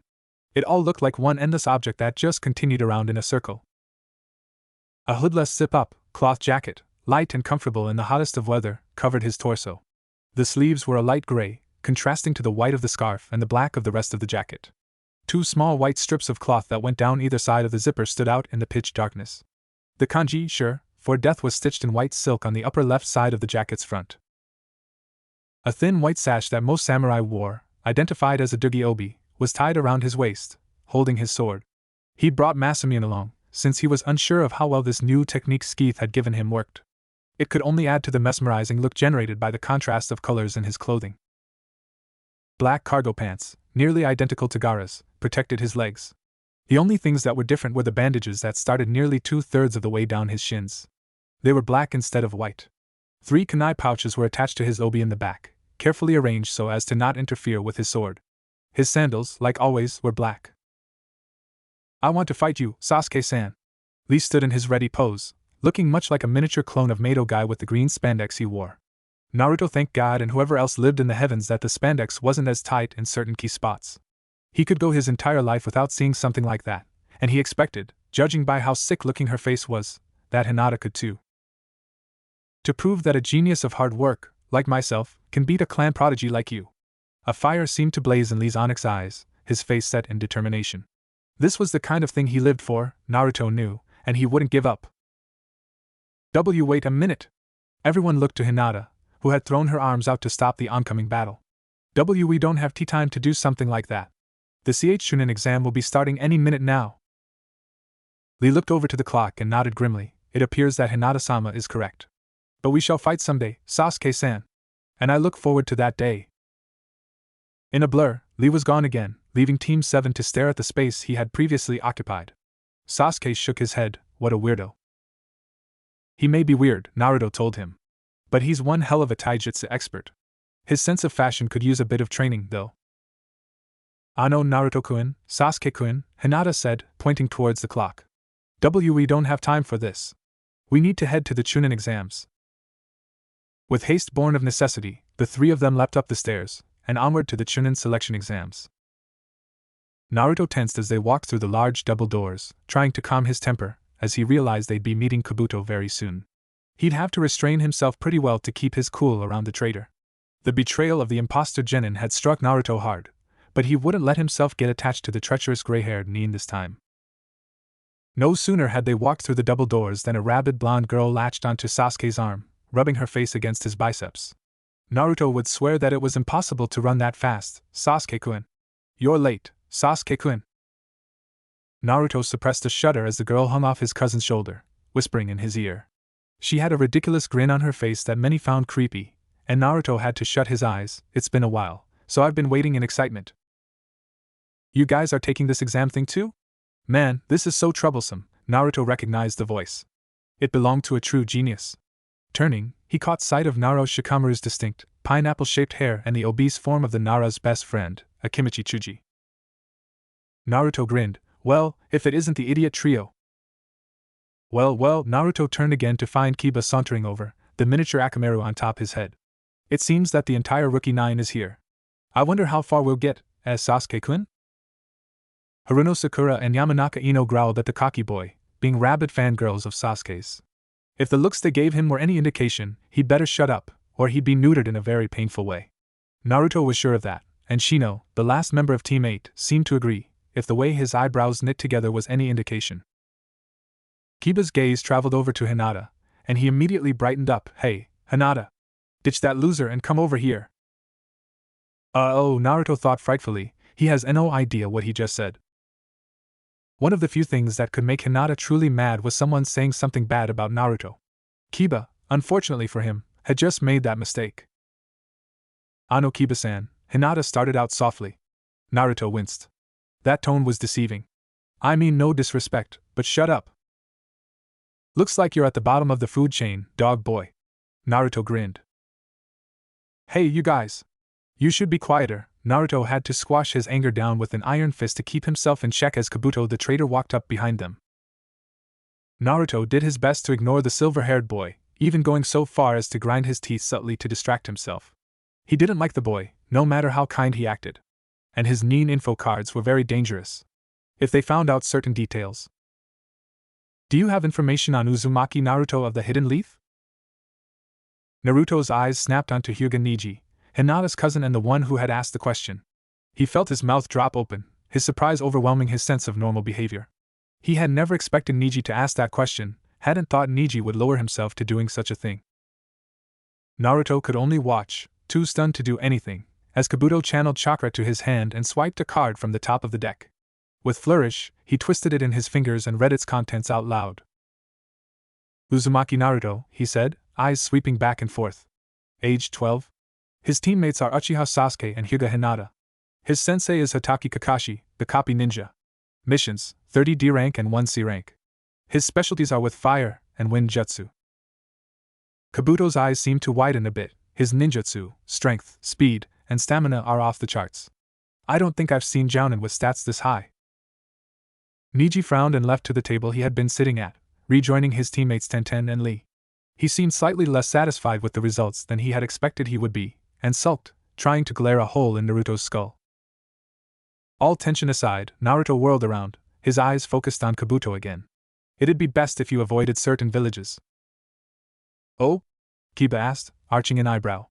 And which villages might those be? Stop trying to act cool, Kiba. Sakura bopped him on the head. Only Sasuke-kun can act cool. Yeah. Ino ganged up on him. I agree with Forehead Girl. Stop acting cool. What did you call me, Ino Pig? You heard me, Billboard Brow. Shaking his head, Kabuto turned his attention to the remaining genin. Anyway, it'd be a good idea if you avoided the Ain Nin over there. They have a dangerous temper. And Iwa Nin too. They aren't very happy with Konoha, and Naruto bears a striking resemblance to the object of their hate. What do you mean? Shikamaru asked, rubbing his shoulder with a half-interested look on his face. Well, the gray-haired Nin started. If you take away the age and clothing difference, and the whisker marks, Naruto could pass off as the fourth Hokage himself. As long as you guys stay away from them, you shouldn't have anything to worry about. Alright, you maggots. Naruto swiveled around towards Ibiki's rough voice. Sakura and Ino quickly calmed. Calm down and shut up. Naruto felt his eyes droop, his head resting on his arms. It had only been 5 minutes since the exam had started, and he was already bored out of his mind. He thought that he could put up with the long wait that was bound to come with taking the exam, but it seemed that he was falling short in the patience area. Numbers 62, 79, and 12, you're out of here. Naruto turned his half-lidded gaze to a familiar face. The last time he had seen it, it belonged to one of the genin guarding the door to room 201. Izumo was his name, if he remembered correctly, and he was a member of Ibiki's entourage. 26, 39, and 43, you're gone too. An IWA team stood from the crowd, grumbling darkly as they walked out the door. Naruto snorted. Even in his own drowsy state, he could tell they were cheating. Now that was sad. Hinata spared a glance towards her left, looking at Naruto. His head rested on his folded arms, leaning on the desk and covering a large portion of his paper. His paper, what she could see of it, was unmarked, save for his name. She didn't know why he wasn't answering the questions, but she didn't like the effect it could have on their team. Quietly, so as not to alert the Chunins watching her, she nudged him with her foot, trying to wake him. "Ano, Naruto-kun, wake up. You have a test to finish." "SRI," he mumbled, his lips barely moving. "Don't need to worry. I go it all under control." Biting her lip and still worried, Hinata took his word for it and went back to her own test. "All right," Ibiki said, his arms crossed. "It's time for the 10th question. It's do or die, so listen up." Naruto cracked an eye open, listening half-heartedly as the exam proctor explained the rules for the last question. Wow, he marveled silently. 45 minutes sure passes quickly. You reject the question, raise your hand. Once you and your teammates' numbers are confirmed, you will be allowed to leave. "This bull," Naruto said, after watching nearly 6 teams leave. "One matter what rank you are when you face an enemy. I could fight the Raikage, and he wouldn't give a damn if I was Genin or Jounin. He'd show me no more mercy just because I'm a Genin." He sat up, squaring his shoulders and setting his eyes on Ibiki determinedly. "So I'm staying, regardless of what might happen." "So," Ibiki's gaze swept the room. "Anyone else going to reject the question?" Nobody moved, and the room was deadly silent. Ibiki smirked. "Well then. For all of you that remain, I have good news." Everyone held his or her breath as the anticipation increased. A large number of them leaned forward on their desks, eagerly awaiting the news. "Congratulations," Ibiki's smirk grew. "All of you have passed the first section of the Chunin exams." A window shattered, a rolled-up ball of cloth flying through it. As it reached Ibiki, it unraveled, for kunai pinning its corners to the ceiling and floor. A woman was soon discovered to have been hiding inside it, her purple hair pulled into a loose clip on the back of her head. "Don't get so excited. I'm the proctor for the second exam, and it won't be so easy." She grinned. "I'm Mitarashi Anko." "Let's go!" Anko shouted, pumping her fist into the air enthusiastically. "Follow me." Pushing the fabric away, Ibiki leaned over to whisper in her ear, "Bad timing." A blush slowly spread over Anko's face, her hand frozen in midair. Slowly, flooded with embarrassment, she brought it down. Quiet for the first time since she had arrived, her eyes swept the half-empty room, scanning it. She seemed surprised by their numbers, and Naruto had to smirk as she turned to yell at Ibiki, 78? "You left 26 teams, Ibiki?" Ibiki smirked. "What can I say? There were a lot of exceptional ones this time." "Oh well. Doesn't matter, anyway," Anko smirked, licking her lips in anticipation. "I'll cut their numbers in half with the second exam."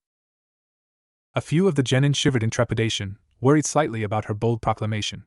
The only ones that seemed unfazed were Team 7, Team 8, Team 10, Team Guy, Kabuto's team, and the newcomer team from Grass. Naruto was grinning. I'm getting excited." Anko licked her lips again, her smirk growing. "I'll explain everything once we get a change of scenery. This stuffy old room is too small. Follow me." Anko led them to a large, fenced-in forest comprised of impossibly large trees with huge, twisted, unnatural trunks. A decrepit sign hung from the locked gate by aged and rusted chains, a single warning printed on it in fading letters: "Danger. Stay out." "Welcome to the stage for the second test." Anko stopped in front of the fence, her light-hearted voice a screaming contradiction to the dark woods in front of them. She turned, her trench coat swaying slightly. A malicious grin tugged at the corners of her lips. "This is Training Area 44, lovingly called the Forest of Death. Unlucky for you guys, you'll soon find out why." "Yeah," Naruto snorted, making a show of quaking. "I'm shivering." Naruto tilted his head to the side, allowing Anko's kunai to fly past harmlessly. Then, faster than most could follow, his hand darted backwards, a kunai of his own clamped in his iron grip. There was a clang as his steel clashed with Anko's, who had occupied the empty space behind him. He grinned. Anko grinned back, pushing herself away and returning to her former position. A smirk crossed her face as her gaze swept across the assembled genin. "Seems we've got some talented wannabes here today. They'll be the first to go." "Now," she said, reaching into her trench coat and giving a select few quite a view. Sasuke shook, chanting to himself, "I am not into older women, I am not into older women." Before we begin, there's a little something I have to pass out to you little brats. She whipped out a stack of papers, flashing them in the younger ninjas' faces. You must sign these agreement waivers. There'll be deaths in this one, and if you don't sign, I'll be responsible. After the papers made their way around, she continued, now that I have your attention, let's explain the second test. Naruto tuned her out, having already heard the lecture once. He knew this test like the back of his hand. It was a battle for scrolls, one heaven and one earth, and you needed 2 in order to get into the tower in the center. They had 5 days. Any teams who opened their scrolls before they got to the tower were disqualified. Exchange your team's forms for a scroll and get ready to begin. Anko paused, looking the assembled ninja over. One final word of advice: don't die. Quickly, everyone turned in their forms for a scroll, huddling with their teammates to discuss battle strategies. Kiba seemed to be bragging to Sakura about something, flexing his muscles while she rolled her eyes. Shino looked on impassively, his face ever devoid of emotion. Naruto's gaze swept over to Team 10, where Chuji was snacking on another bag of chips. Lazy as ever, Shikamaru stood with his hands in his pockets, staring up at the clouds in the afternoon sky, eyes half-lidded. Ino stood with her arms crossed impatiently, a frown on her face as her foot tapped incessantly.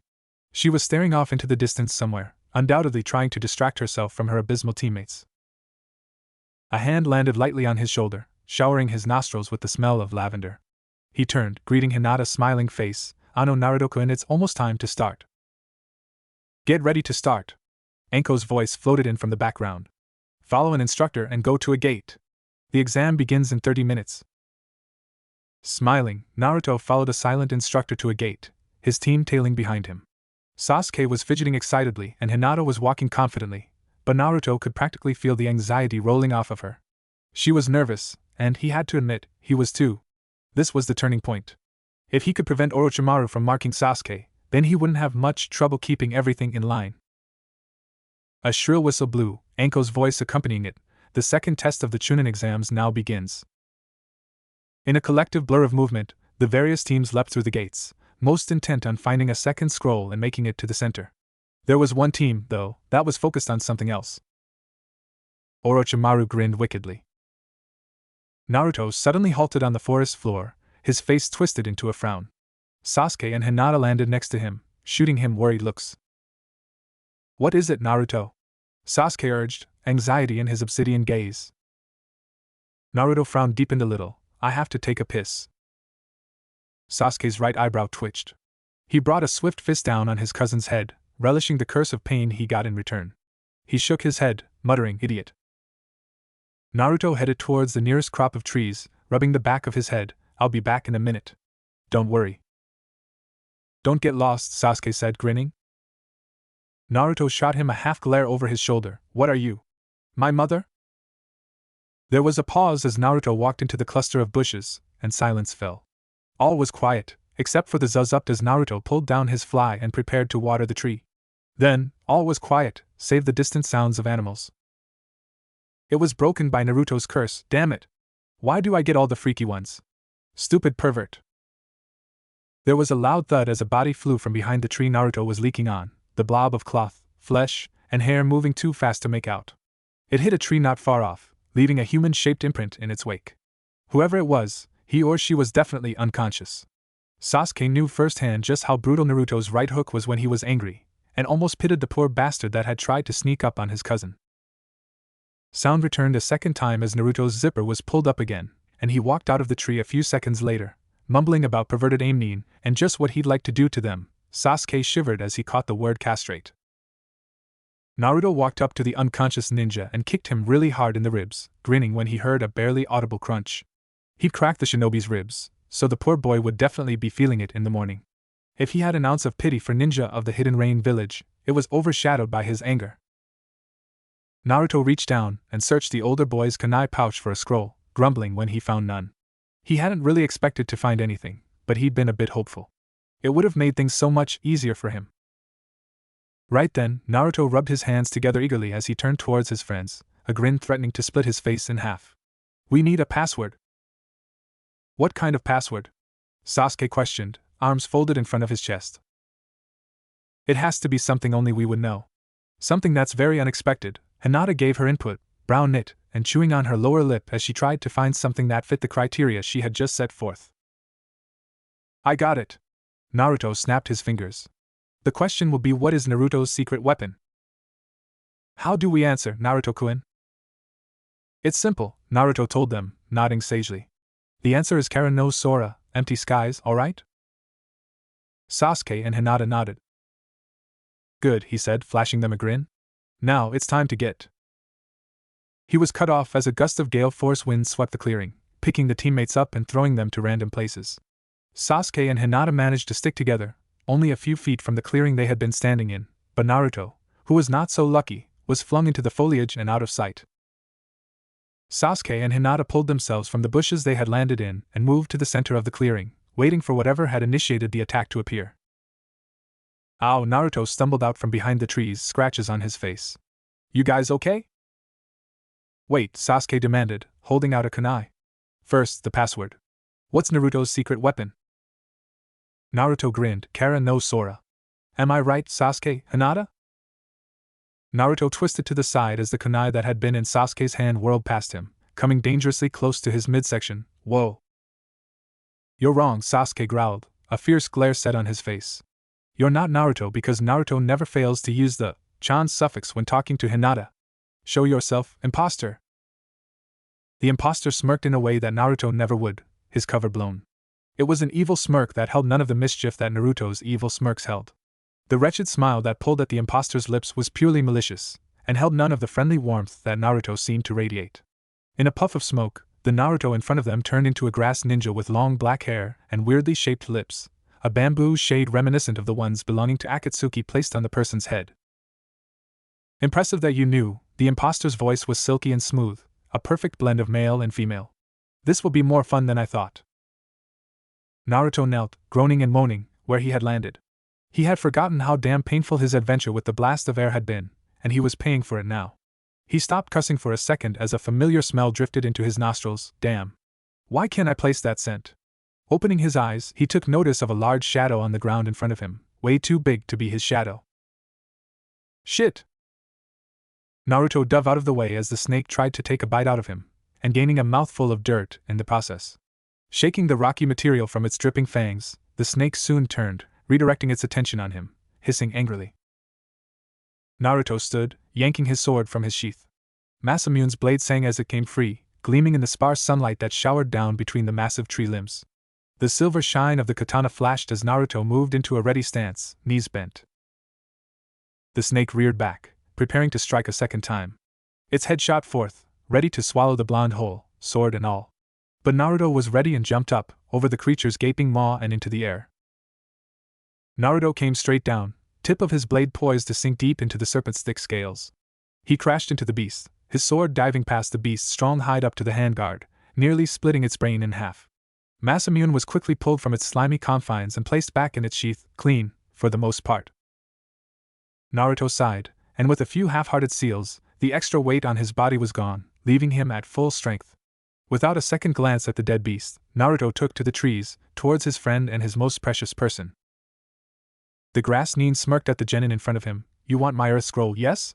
Because you have the heaven scroll? His unnaturally long tongue slithered over his earth scroll, the smirk never leaving his lips. At an agonizing pace, he slowly inserted the scroll into his mouth, his tongue still curled around it. Sasuke and Hinata could only watch in disgust as the scroll slid down his throat, bulging inside of his esophagus. Grinning evilly, he stared them down. Now, let's begin the battle for each other's scrolls with our lives on the line. Hinata and Sasuke felt their limbs freeze as the terror of death fell upon them, preventing them from moving an inch of their own will. His limbs shaking uncontrollably, Sasuke keeled over, revisiting his lunch. Is this some sort of genjutsu? No. He's not using an illusion, this is pure fear, created by his killing intent. The grass nin chuckled lightly, heh. You can no longer move. With an almost lazy flick of his wrist, he flung two kunai at Sasuke and Hinata. Using pain to override fear by stabbing himself with a kunai, Sasuke picked up Hinata and dashed for cover, barely dodging the enemy's weapons. After putting some distance between himself and the nutcase, he stopped behind some trees, panting in exertion and to return the feeling of breathing back to his lungs. Hinata sat beside him, Byakugan activated and searching for any disturbances in the forest. She soon caught sight of a snake hanging from the tree above them and quickly warned Sasuke via a tap on the shoulder. With a well-practiced jump, they flung themselves off the tree and into another, narrowly escaping the serpent's large jaws. When it followed his movements, he flung as many kunai and shuriken into its body as he dared, watching as it fell against the tree, supposedly dead. With the immediate threat gone, Sasuke leaned back against the tree he was in, sighing in relief. It was over. His breath caught when he heard a disturbing noise coming from the snake he had just killed. Almost afraid of what he would find, Sasuke turned his head back towards the colossal reptile, pleading with whoever controlled his fate that luck would be on his side. His eyes widened in horror as the grass nin rose from the snake's corpse, staring at him. You guys shouldn't relax for even a moment. Prey should always be trying to run away in the presence of a predator like me. With his piece said, his body lengthened as he slithered up the tree he was in, much like the snake before him. He stopped short when kunai and shuriken impacted the trunk in front of his face. Sorry I'm late, Sasuke, Hinata-chan, a voice said, but I had a little trouble with a pest. Seems it wanted to know all about my secret weapon. Hinata and Sasuke's heads whipped around towards the source, a blonde genin wearing varying shades of black, gray, and white, a sword tied to his hip and a vulpine grin stretching across his lips. Hinata felt hope fill her being, replacing the despair she had previously experienced. Naruto-kun. Naruto's eyes narrowed as he looked at his opponent, and his grin disappeared. Tugging his sword and its saya from his belt, he tossed it towards his girlfriend. Keep Masamune safe, Hinata-chan. I'm going all out against this guy. Hinata nodded, holding the sword against her chest as if it were the most important task she had ever been given. Naruto flashed her a quick thank you smile, then turned back to his enemy, flashing through hand seals. The grass nin's eyes widened at the seal sequence, especially the impressive speed with which it was done. A summoning jutsu? His seals completed, Naruto slammed his hands into the wood, slowly pulling two summoned objects from their depths. The crimson hilts emerged first, the grips wrapped in tattered white material. The places where the hand guards would normally be followed, bare of anything resembling such things. Then, the blades came, odd pieces of metal coming up from the hilts and obscuring most of the black steel on both of the flat sides. When they were fully revealed, Naruto held them opposite the way most would expect, and both blades were only about half as long as a normal katana, though almost twice as wide. The blades, which would normally be situated a few inches above his thumbs, were now about 2 inches below his pinky fingers. Grinning, Naruto held the blades in front of his torso, crisscrossing his arms so that the obscured blades shot out past his shoulders, almost looking like spiked shoulder pads from Orochimaru's distance. Naruto's grin widened. Kara no Sora. With a soft clink, the objects obscuring the blades shot outwards, revealed to be 2 extra blades on each sword, nearly as long as the center blade. The outermost blades were curved outwards drastically, like the bottom half of the letter Z, to provide more damage during a stab, or give an advantage over an enemy using a regular sword. The 2 blades closest to his elbows were curved inward slightly, much like the blade of a scythe. They looked cumbersome, though everyone present could somehow tell that he knew how to use them. The grass nin smiled. My, Naruto-kun, you certainly look threatening up there like that. With a speed that rivaled Lee's, Naruto had disappeared from the tree branch he was standing on, and was suddenly standing on a tree branch right next to the enemy, one of his swords cutting into the wood that the grass nin had been occupying less than a second ago. The grass nin smirked. You're quite fast too.